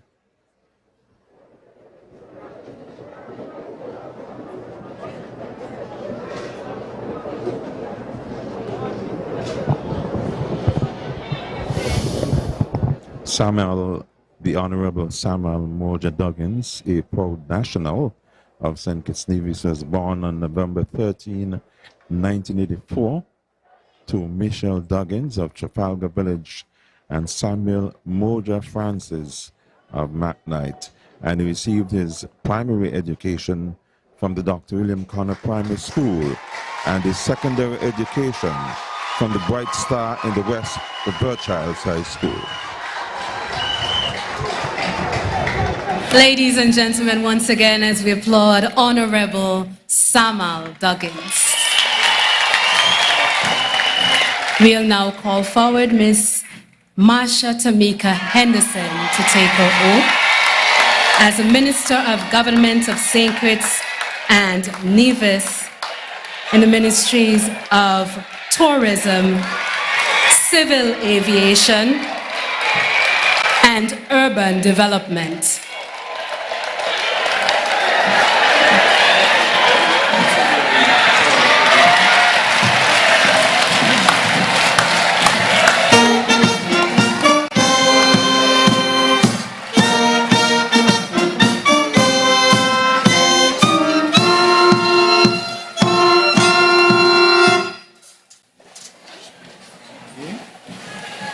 Say after me. I, Marsha Tamika Henderson. I, Marsha Tamika Henderson.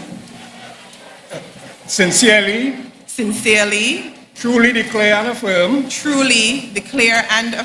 That I will faithfully bear true allegiance. To Her Majesty Queen Elizabeth II. Her heirs and successors. According to law. Thank you. I, Marsha Tamika Henderson. Sincerely. Truly declare and affirm. That I will honor. Uphold and preserve. The Constitution of St. Christopher and Nevis. And the law. That I will conscientiously. Impartially. And to the best of my ability. Discharge my duties. As minister in the government of the Federation of St. Christopher and Nevis. And do right to all manner of people. Without fear or favor.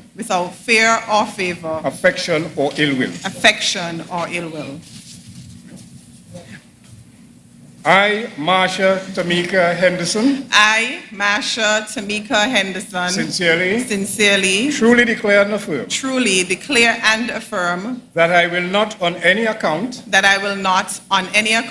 any time whatsoever. Disclose any counsel. Advice. Opinion or vote. Given by any minister of the cabinet.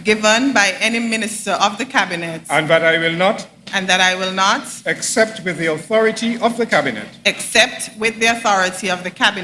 And to such extent as may be required. For the proper conduct of the government of St. Christopher and Nevis. Directly or indirectly reveal. The business or proceedings of the cabinet. Or any matter coming to my knowledge. As a member of the cabinet. Thank you very much.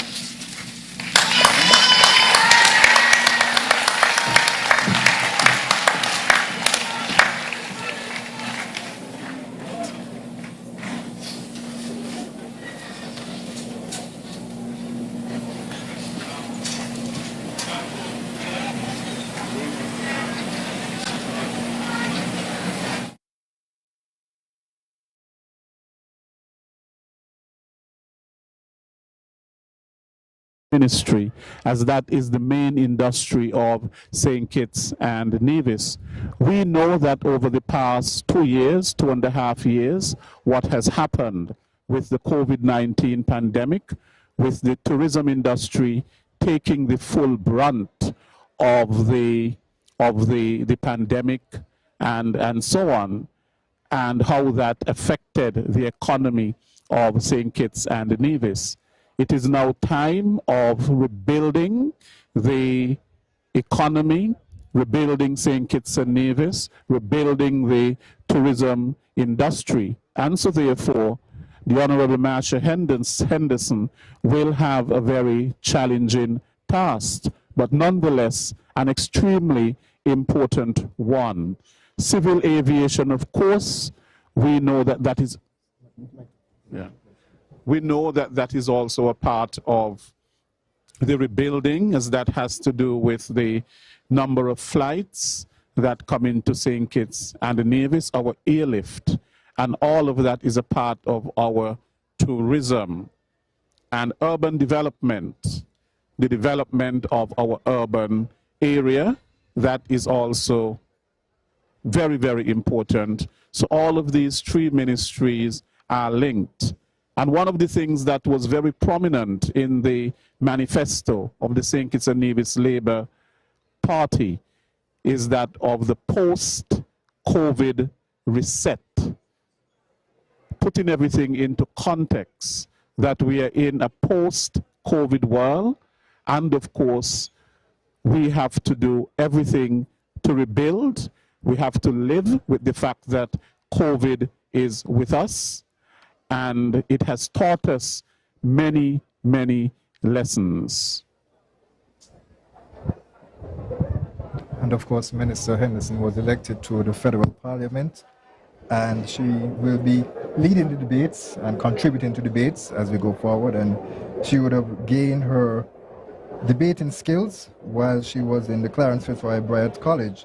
She was part of the first batch of students to move into the new Clarence Fitzroy Bryant College up at Burden Street it is. And so that is where she would have honed her skills as a debater.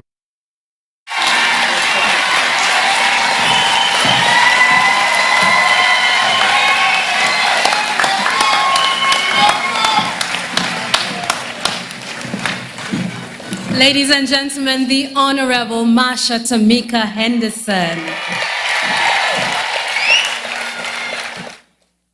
At this point, we will call to take his oath Mr. Garth Lucian Wilkin, Attorney General and Minister of Justice and Legal Affairs.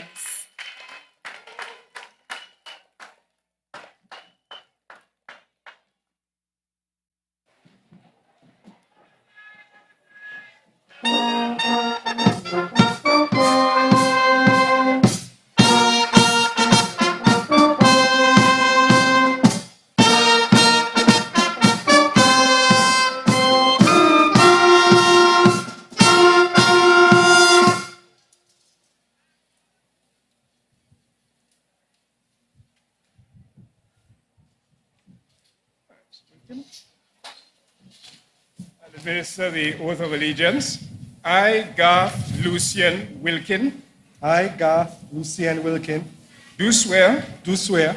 That I will faithfully bear true allegiance. That I will faithfully bear true allegiance. To Her Majesty Queen Elizabeth II. To Her Majesty Queen Elizabeth II. Her heirs and successors. Her heirs and successors. According to law. According to law. So help me God. So help me God.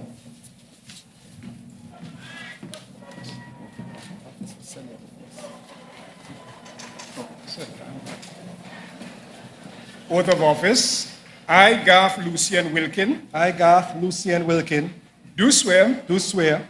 That I will honor, uphold, and preserve. That I will honor, uphold, and preserve. The Constitution of St. Christopher and Nevis. The Constitution of St. Christopher and Nevis. And the law. And the law.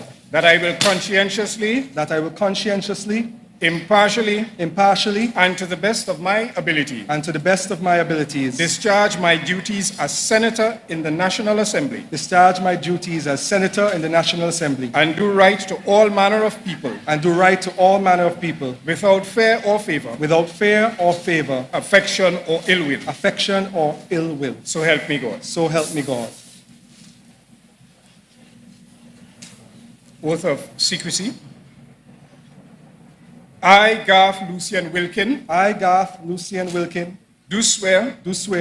That I will not on any account. That I will not on any account. At any time whatsoever. At any time whatsoever. Disclose any counsel. Disclose any counsel. Advice, opinion, or vote. Advice, opinion, or vote. Given by any minister of the cabinet. Given by any minister of the cabinet. And that I will not. And that I will not. Except with the authority of the cabinet. Except with the authority of the cabinet. And to such extent as may be required. And to such extent as may be required. For the proper conduct of the government of St. Christopher and Nevis. For the proper conduct of the government of the Federation of St. Christopher and Nevis. directly or indirectly, reveal the business or proceedings of the Cabinet, or any matter coming to my knowledge, as a member of the Cabinet. So help me God. Thank you.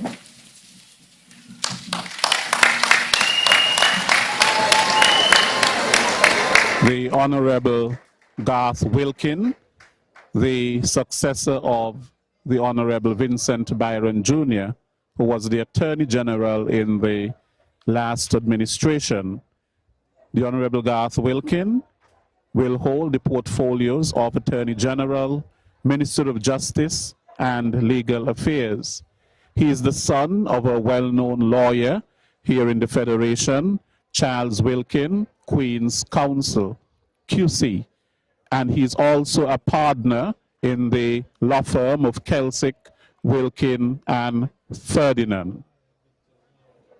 The Attorney General, of course, is the top lawyer for the government and who holds the responsibility of representing the government in all litigation cases. The Attorney General also has the responsibility to advise the government in all matters, in all legal matters and justice matters. So the Attorney General holds an extremely important role in any cabinet. And of course, Mr. Wilkin, the Honourable Wilkin, will be expected to take up the post as Senator when the Parliament is convened. The Constitution says it's 90 days after an election when the Parliament has to be convened, and so he will have a contribution to make there. But here's an interesting fact as well. Garth has a degree, a Bachelor's of Science degree in civil engineering, cum laude, that he received from the Virginia Tech in the United States, and also an LLB honors from the University of the West Indies, Cave Hill. And he has an LEC from the Norman Manley Law School, where he graduated as a member of the Principal's Roll of Honor.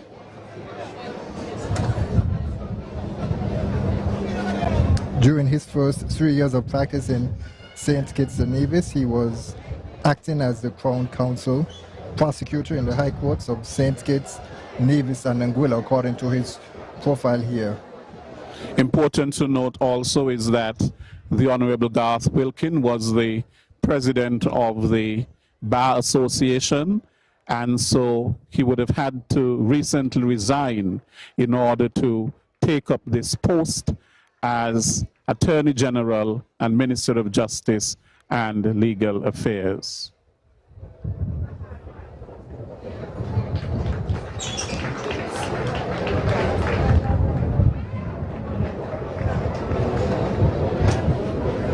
I, Garth Lucien Wilkin, do swear that I will faithfully bear true allegiance. That I will faithfully bear true allegiance to Her Majesty Queen Elizabeth II. To Her Majesty Queen Elizabeth II. Her heirs and successors. Her heirs and successors. According to law. According to law. So help me God. So help me God.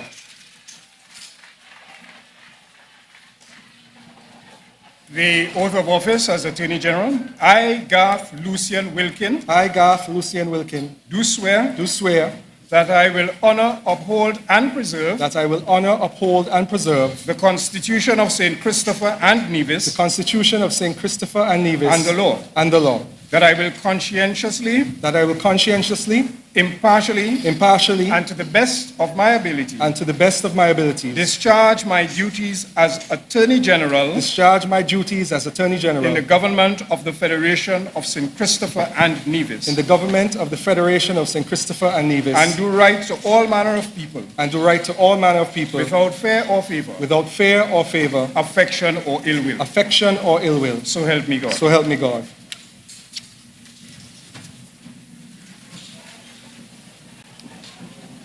I, Garth Lucien Wilkin. I, Garth Lucien Wilkin. Do swear. Do swear. That I will honor, uphold, and preserve. That I will honor, uphold, and preserve. The Constitution of St. Christopher and Nevis. The Constitution of St. Christopher and Nevis. And the law. And the law. that I will conscientiously, impartially, and to the best of my ability, discharge my duties, as minister in the government of the Federation of St. Christopher and Nevis, and do right to all manner of people, without fear or favor, affection or ill will. So help me God. Oath of secrecy. I, Garth Lucian Wilkin, do swear that I will not on any account, at any time whatsoever, disclose any counsel, advice, opinion or vote given by any minister of the cabinet, and that I will not, except with the authority of the cabinet, and to such extent as may be required, for the proper conduct of the government of St. Christopher and Nevis, directly or indirectly reveal, the business or proceedings of the cabinet, or any matter coming to my knowledge, as a member of the cabinet. So help me God. Thank you very much.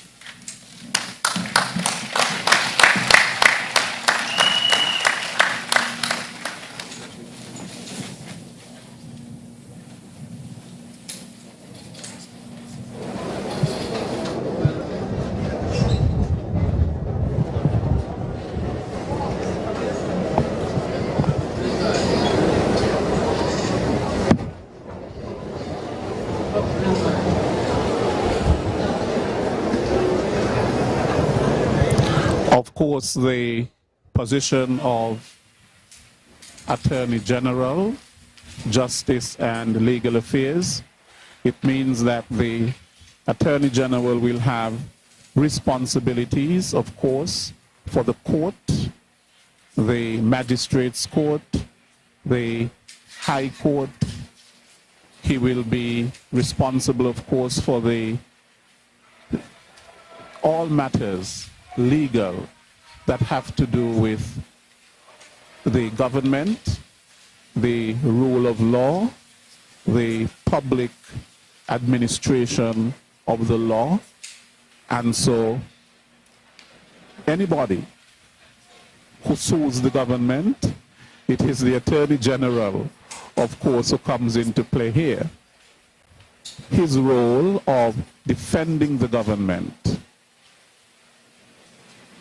And that actually is in keeping with his expertise as a civil litigator.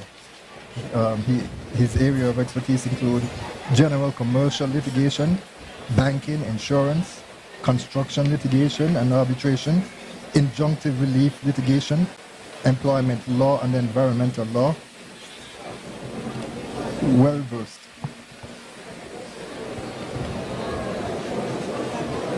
And our courts, of course, play a crucial role in the administration of justice. In a democratic society, of course, the rule of law is extremely important. And that means that people must be treated justly, people must be treated fairly, people must be treated with respect. Additionally, the Constitution comes into play. It is very important, and that people's rights in the Constitution must be respected. Of course, the Constitution, we have a written Constitution, and that is the highest law of the land. In Parliament, laws are made, and that is also extremely important to the functioning of the society in which we live. Of course, the laws are made, and when laws are made for the good of the people. No law should be made that should adversely affect the development of people.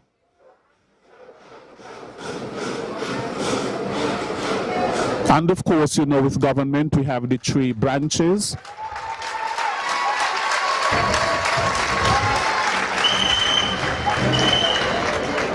Ladies and gentlemen, the Honourable In our new Attorney General. At this point, we will call forward to take the oath as Minister of Government, Dr. Joyel Trezier Clark.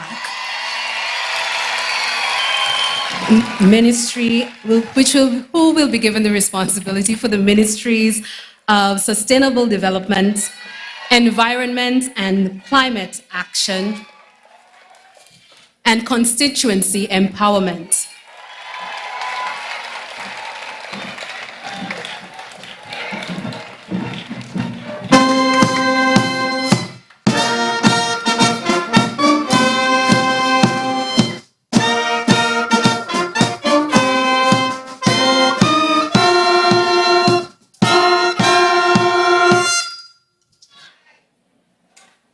Good afternoon, Dr. Clark. I now administer the oath of allegiance. I, Dr. Joyel Trezier Clark. I, Dr. Joyel Trezier Clark. Do swear. Do swear. That I will faithfully bear true allegiance. That I will faithfully bear true allegiance. To Her Majesty Queen Elizabeth II. To Her Majesty Queen Elizabeth II. Her heirs and successors. Her heirs and successors. According to law. According to law. So help me God. So help me God. The oath of office. I, Dr. Joyel Trezier Clark. I, Dr. Joyel Trezier Clark.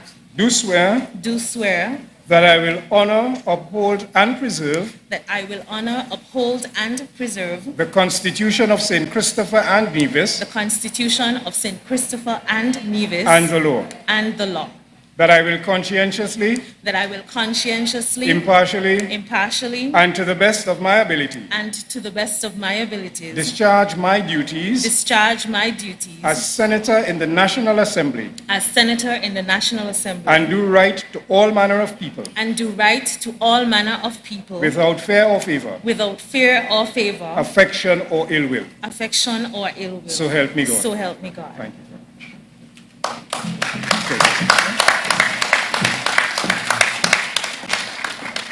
And we had it there, the Senator, Dr. the Honourable Joyel Clark, the daughter of well-known Theo Clark, who is a senior sports officer working at ZIZ.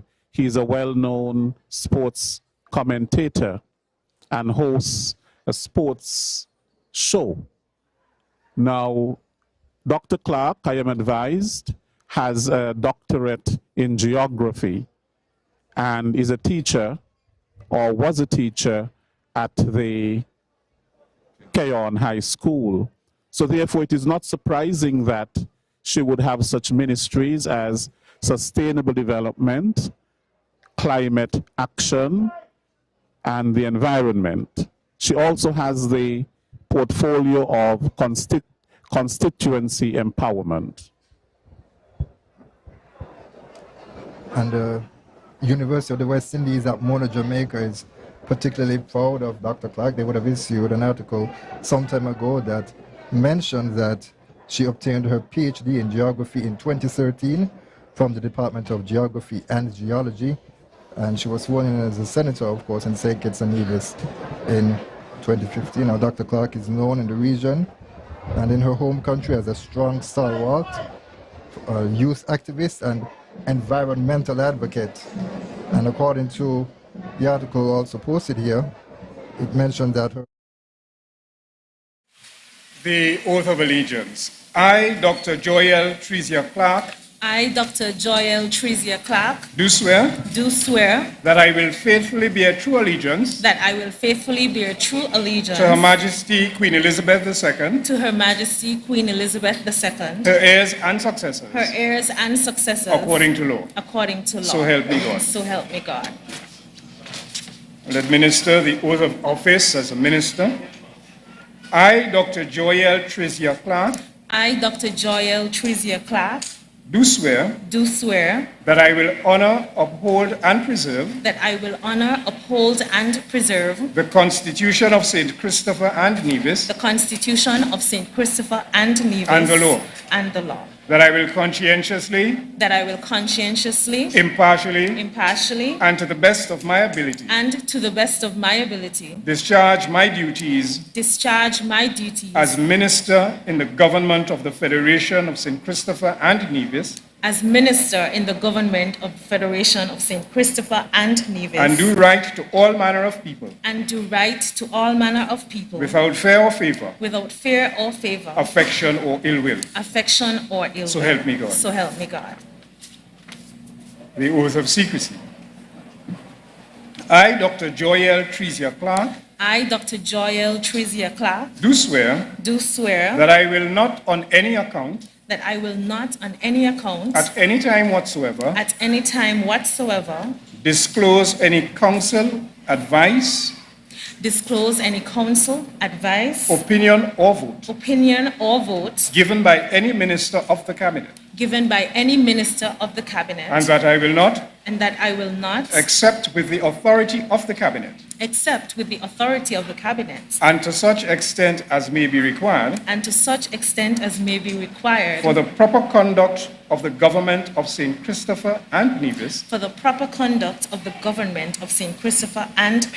directly or indirectly reveal the business or proceedings of the cabinet, or any matter coming to my knowledge, as a member of the cabinet. So help me God. So help me God. Thank you very much.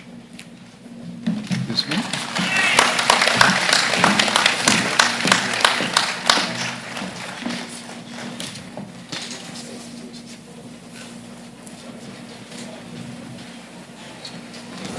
That would have been in August of 2020, becoming a senator with the St. Kitts and Nevis Labour Party, which was in opposition at that time.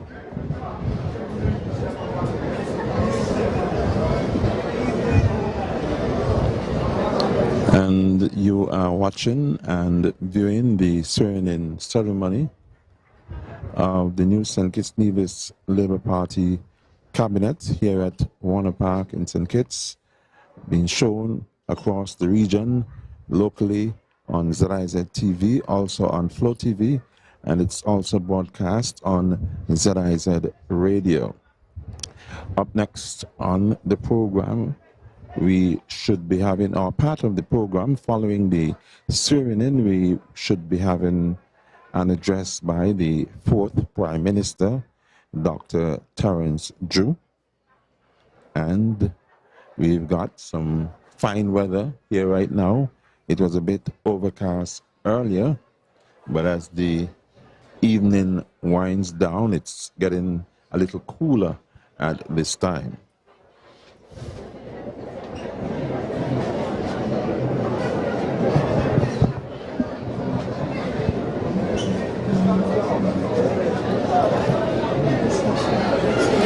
And just to run down the portfolios for you once again: Ministries of Finance, Office of the Prime Minister, National Security, Citizenship and Immigration, Health and Social Security, Prime Minister Dr. Terrance Drew. Then we had the Ministries of Foreign Affairs, Economic Development, International Trade, Investment, Industry and Commerce, by the Right Honourable Dr. Denzel Douglas. There's also the Ministries of Public Infrastructure and Utilities, Transport, Information, Communication and Technology and Posts, the Honourable Conris Maynard. Agriculture, Fisheries, Marine Resources, Entrepreneurship, Cooperatives and Creative Economy, that goes to the Honourable Samuel Moja Duggins. Tourism, Civil Aviation and Urban Development, the Honourable Marsha Henderson. Attorney General, Justice and Legal Affairs went to Attorney General Garth Welkin. And we just had Senator, the Honourable Joyelle Clark. She was given, you remember the ministries for Joyelle? Yes, so it was the ministries for the Honourable Joyelle Clark. She had the Ministry of Climate Action, Sustainable Development, the Environment, and Constituency Empowerment. The Honourable Dr. Joyelle Clark. I will now call forward Ms. Iseline Felicity Ciara Phillip to be a senator in the National Assembly.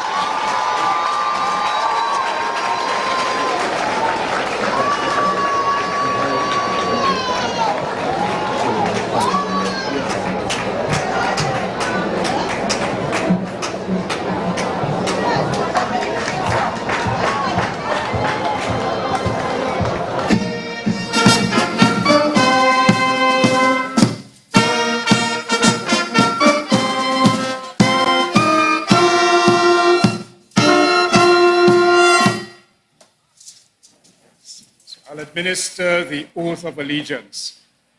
I, Iseline Felicity Kira Phillip, do swear.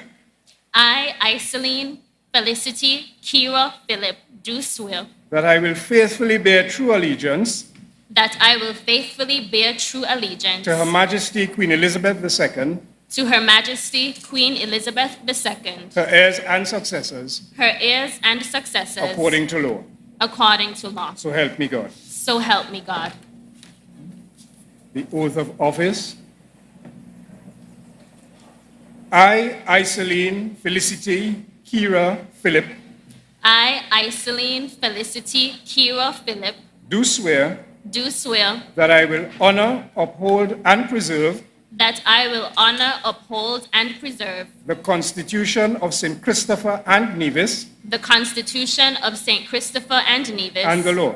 And the law. That I will conscientiously. That I will conscientiously. Impartially. Impartially. And to the best of my ability. And to the best of my ability. Discharge my duties. Discharge my duties. As Senator in the National Assembly. As Senator in the National Assembly. And do right to all manner of people. And do right to all manner of people. Without fear or favor. Without fear or favor. Affection or ill will. Affection or ill will. So help me God. So help me God.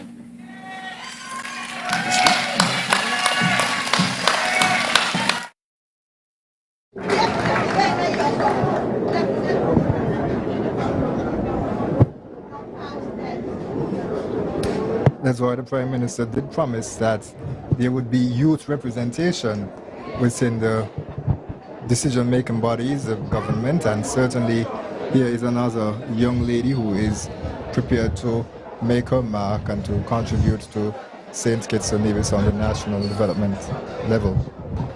Yes, of course, you know, our young people should always be exposed, and they should be given every opportunity for development.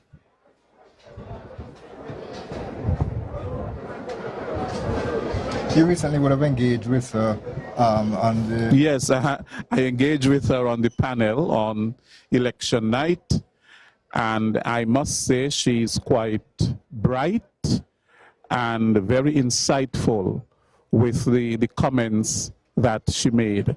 She also seems to be, well, from what I gathered, very, very objective.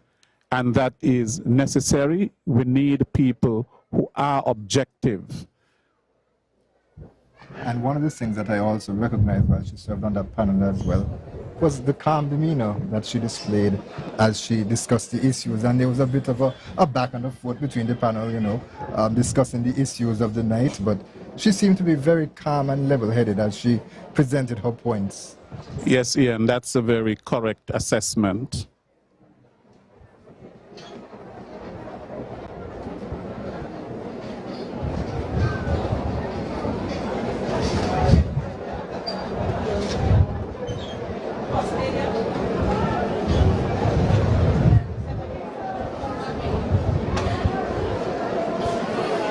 Of course, with government, we have the three arms of government. We have the executive, we have the judiciary,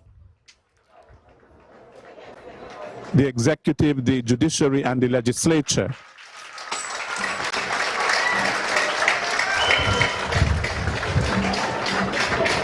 The Honourable Iselin Phillip.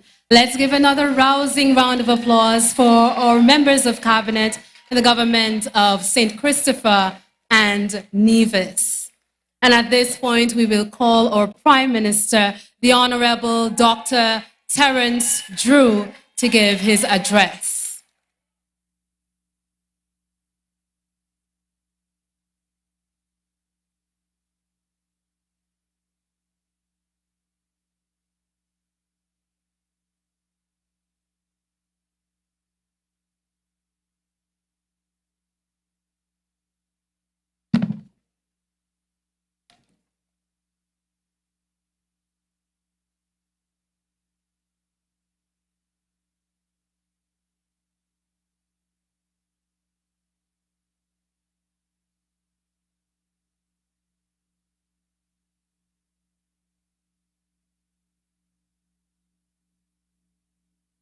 Good afternoon, all. Good afternoon, St. Kitts and Nevis. Good afternoon, comrades.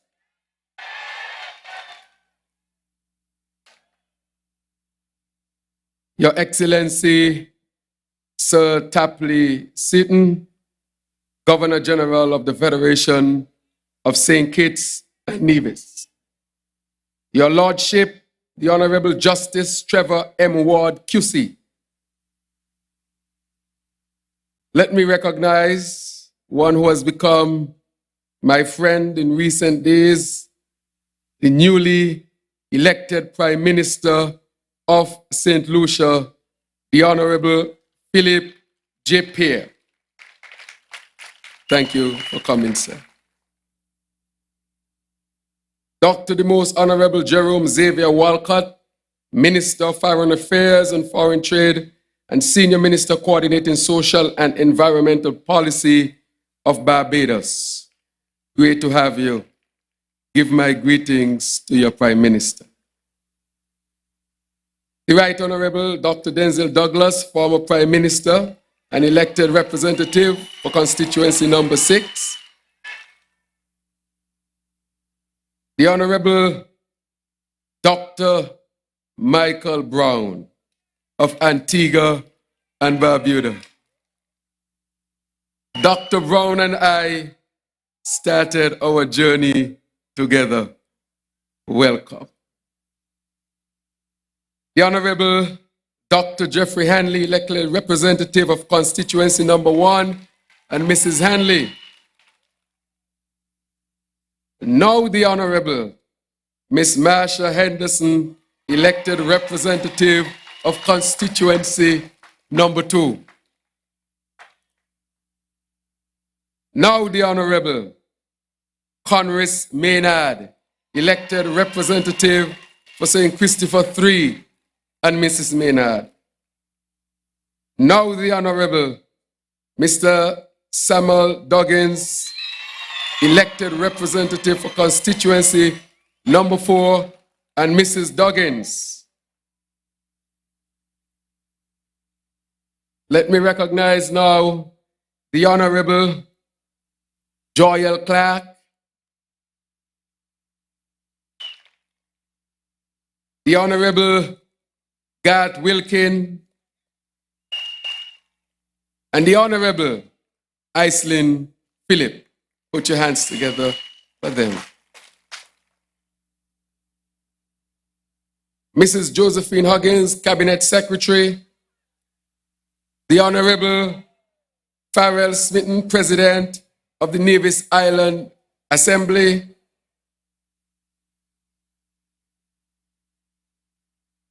The Honourable Mark Brantley, the Premier of Nevis, and Mrs. Brantley.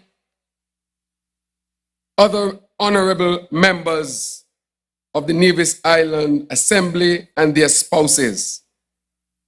I also want to recognize the Speaker of the National Assembly, Honourable Perkins.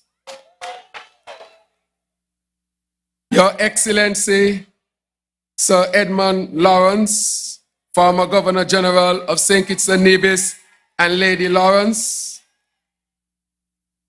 Your Excellency Michael Lin, Ambassador of the Republic of China and Taiwan, and Dean of the Diplomatic Corps, Your Excellency David Rivera Perez and Mrs. Ivan Tomeflis, Your Excellency Linda S. Taglia Latela, Ambassador of the United States of America and delegation,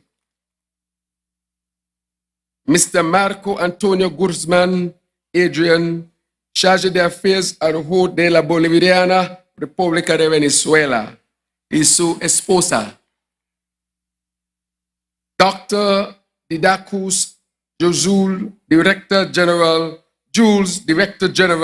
of the OECS, other accredited chief representatives of regional and international organizations, visiting representatives from Venezuela and the United Kingdom, other members of the Diplomatic Corps and Consular Corps.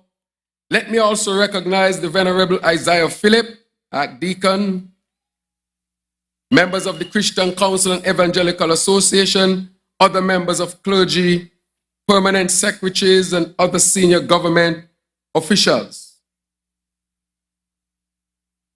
Lieutenant Colonel Anthony Comrie, Commander of the St. Kitts and Nevis Defense Force, Mr. Hilroy Brandy, QPM Commissioner of Police, and other members of the High Command and other rank and file members of the Royal St. Kitts and Nevis Police Force. Calm down, comrades. Mr. Terrance James, Commissioner of Prisons and Correction, Mr. Garfield Hodge, Acting Fire Chief of St. Kitts and Nevis Fire and Rescue Services, other members of the armed forces and uniform bodies, former members of Parliament, and I see immediately here the Honourable Cedric Liebert, the Honourable Ricky Skerritt, and I'm sure the Honourable Earl Aston Martin is here as well, and the Honourable Marcella Liebert, the Honourable Sam Conda, the Honourable Dwyer Astafal, and the Honourable Rupert Herbert as well. I am told the Honourable Constance Metcham is also here. I want to recognize my mother, Gerzel Mills, my father, Michael Heiliger. Thank you all for being here, and the rest of my family, and my one and only son, Terrance. Planning committee members of the inauguration ceremony, partners, executive, and members of the St. Kitts Nevis Labour Party and the St. Kitts Nevis Trades and Labour Union, members of civil society, other specially invited guests, members of the diaspora, viewers and listeners via various media platforms, citizens and residents. But let me also recognize my specially invited guest, soon to be His Excellency Kenneth Douglas, his wife and family, and soon to be His Excellency Leon Natta Nelson and his family.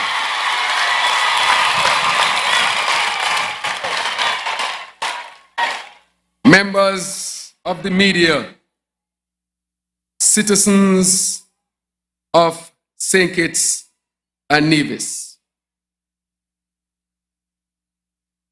I am deeply honored to greet you as the fourth Prime Minister of our beloved Federation of St. Christopher and Nevis.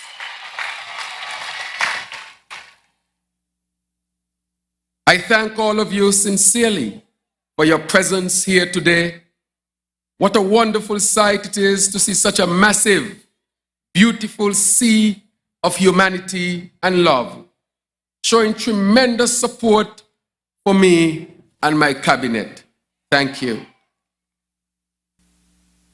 Such was the magnitude of your support just 8 days ago when you overwhelmingly voted for your Labour A team on election day. Your choice was clear and your voice was loud. For a better economy and jobs, you chose the St. Kitts Nevis Labour Party. For better health care, housing and social protection, you chose the St. Kitts Nevis Labour Party. For better education, sports and entertainment, you chose the St. Kitts Nevis Labour Party. For a better environment and food security, you chose the St. Kitts Nevis Labour Party. For better government and governance, you chose the St. Kitts Nevis Labour Party. We campaigned on that platform. You listened. You examined us. You voted for us. We are ready to deliver on our promises. We are your humble and willing servants. The August 5th general elections are now behind us. Yes, analysis of results will continue. However, it is time for your government to get to work. There's much to be done to repair and restore our beloved federation. During my inaugural address on August 6th, I gave the assurance that mine will be an office of service.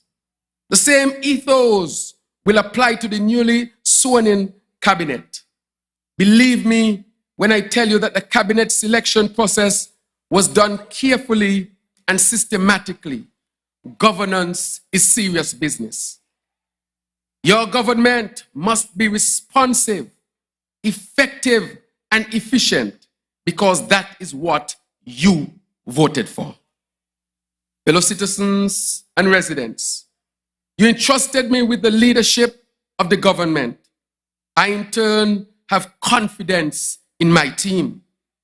This election was not a popularity contest.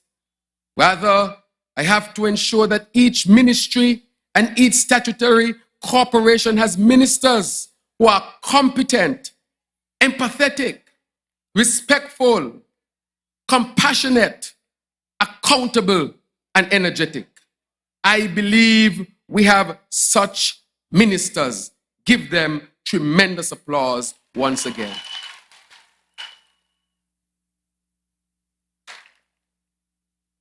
Fellow citizens and residents, you have heard the names of the cabinet members and their portfolios.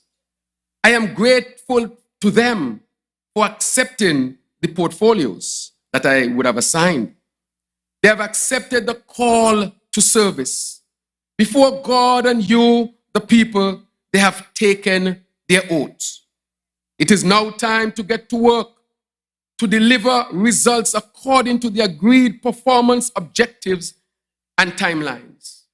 You are invited to hold us accountable for the good that we can and must do for you, the people. Let me assure you that your government is already working to improve your lives and livelihood. My first week was a hard-working week. There is no time to rest as yet. But I would say during this week, I reflected on what I promised you during the first week once we were elected to office. I promised you 3 things, but I think I have delivered at least 4.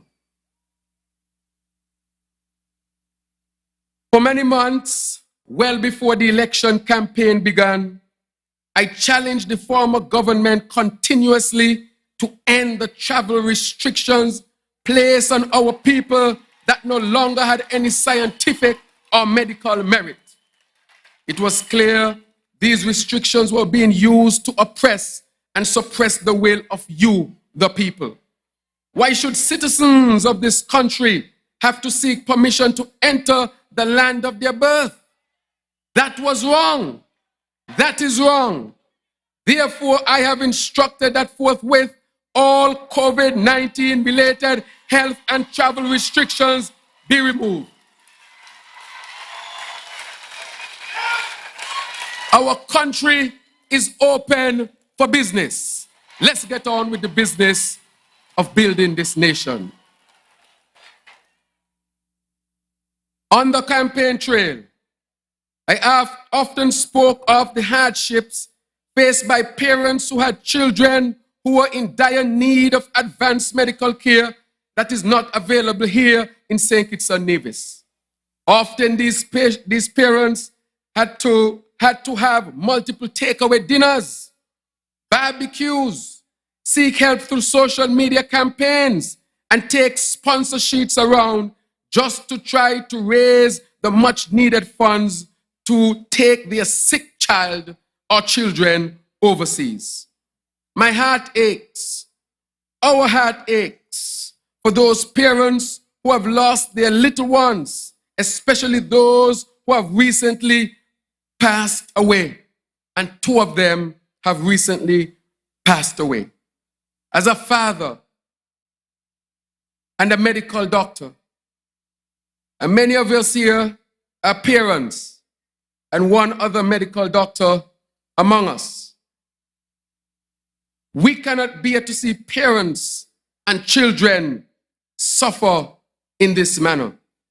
Therefore, your government will ensure that it provides the financial assistance needed for any child who must seek special medical care overseas.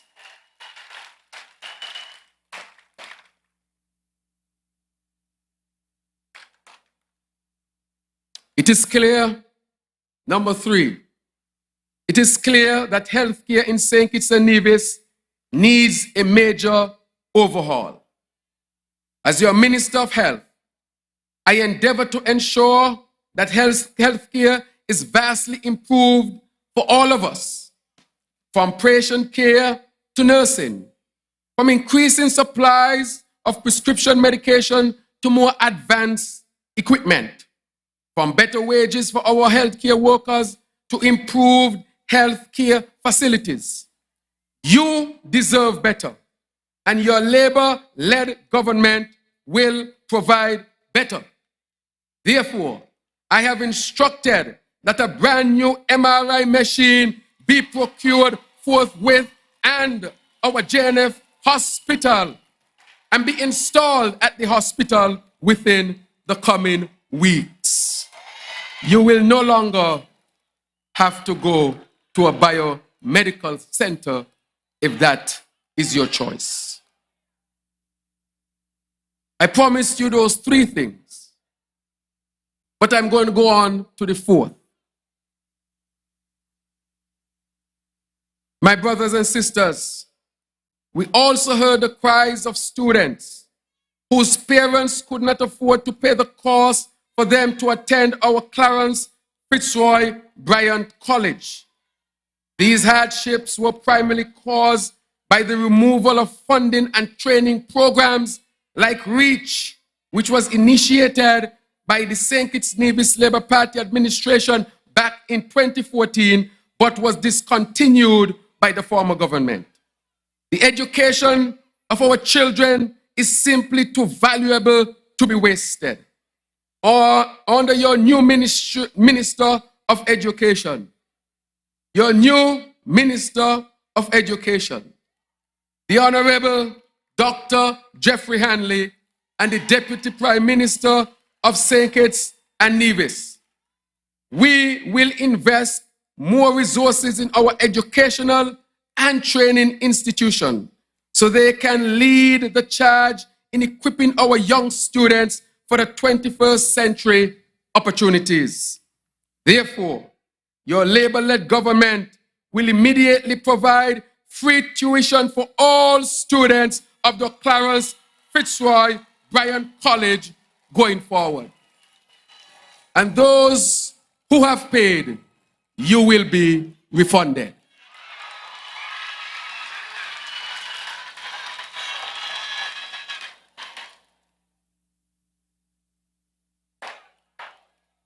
And pardon me for 1 minute to speak to our non-nationals who are here.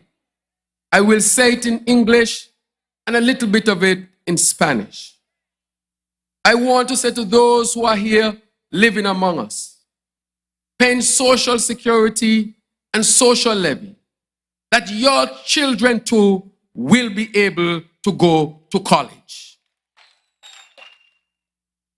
And in addition to that, I want to say that you'll also be entitled to the same cost that our citizens pay at the JNF hospital.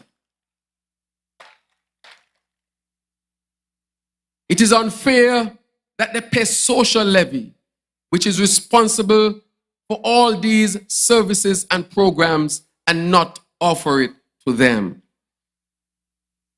Yo quiero decir a la gente que habla español que esos niños también podían ir al colegio sin pagar si ustedes están aquí pagando los impuestos también.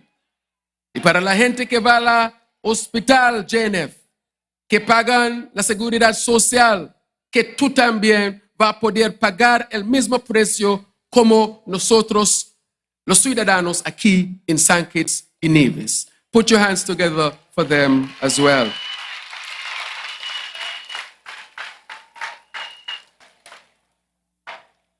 Fellow citizens and residents, your government is already working for you, and we pledge to continue working on your behalf each and every day for the next 5 years and beyond. You elected us to own and deliver clean energy, such as solar. We must do that.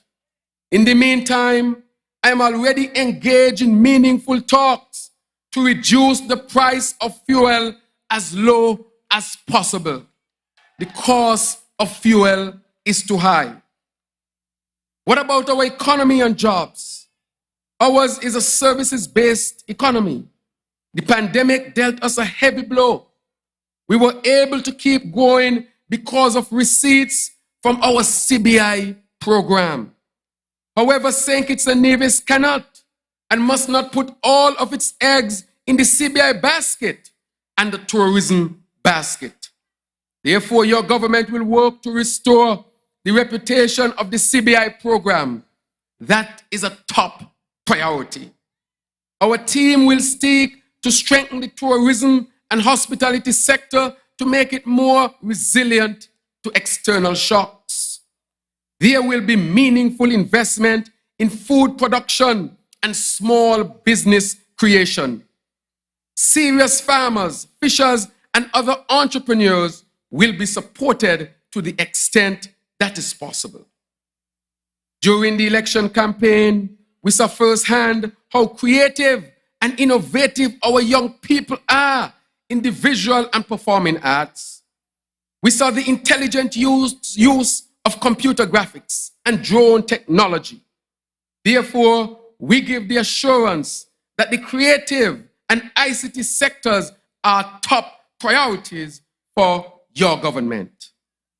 Citizens, even as we celebrate today, we have an enormous task ahead of our country to correct the wrongs that were committed in the past and to face challenges that tomorrow will bring, which are some of the greatest opportunities in history. A global climate crisis, the ongoing post-COVID recession, and their knock-on effects such as inflation. And even though these are challenges, they present us with opportunities to forge a new future.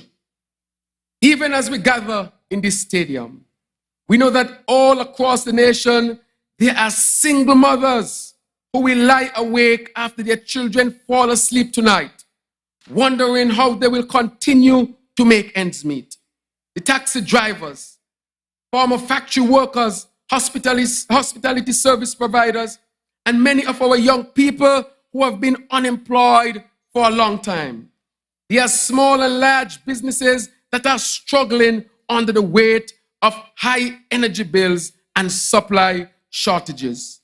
There's so much work to be done, But I give the assurance that over the next weeks, months, and years, this team, the A team, will work tirelessly to bring all the resources to state to bear in helping us all to achieve, of course, what we spoke about, a new day and a better way for our country, our nation of St. Kitts and Nevis. The road ahead will be long. Our climb will be steep. But I give you my personal guarantee that we will get there. I pledge to you, we as a people will get there together. I also give you my personal guarantee and the guarantee of my team that we will always be honest with you about the challenges we face. I commit to keeping you informed through all available communication channels available to us. I will listen to you. We will listen to you, even when we disagree. And above all, I ask you to join in the work of reimagining and remaking this beautiful country that we all love so much. It is a call to service.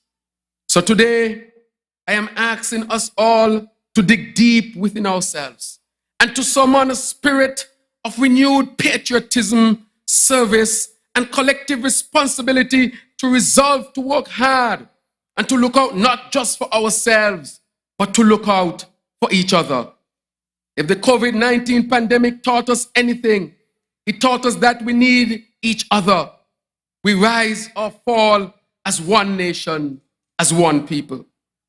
Let us all work hard to resist the temptation of falling back into the divisiveness, selfishness, pettiness, and immaturity that poisoned our politics for so long. True and enduring progress can only come when we move from a state of independence to a dynamic interdependence. While St. Kitts Nevis Labour Party won a great victory at the polls, we recognize and acknowledge with a deep sense of humility that we did not do it all on our own, and we cannot transform our nation until we heal the divides that have held us back from progress for some time. And with that, I say to those voters whose support we have yet to earn, and to our Nevision brothers and sisters, and to our Nevision brothers and sisters who may not have casted their vote directly for the St. Kitts Nevis Labour Party, I want you to know that I value your voices. I need your help, and I will also be your Prime Minister.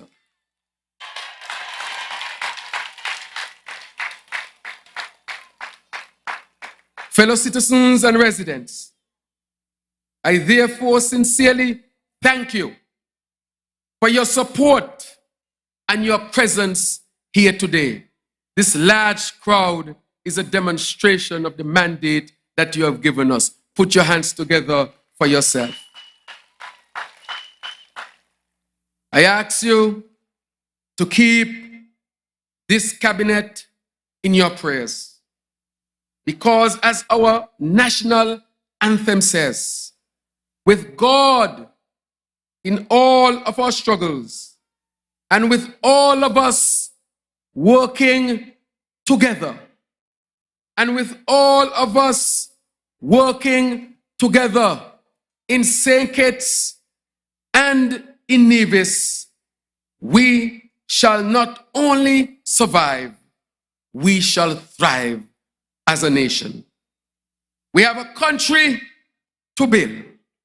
You ready to build? You ready? We have a country to build and a nation to mold. And I say to all of us, let's get to work. Thank you. God bless you. and may God bless the Federation of St. Kitts and Nevis. Good evening. God bless.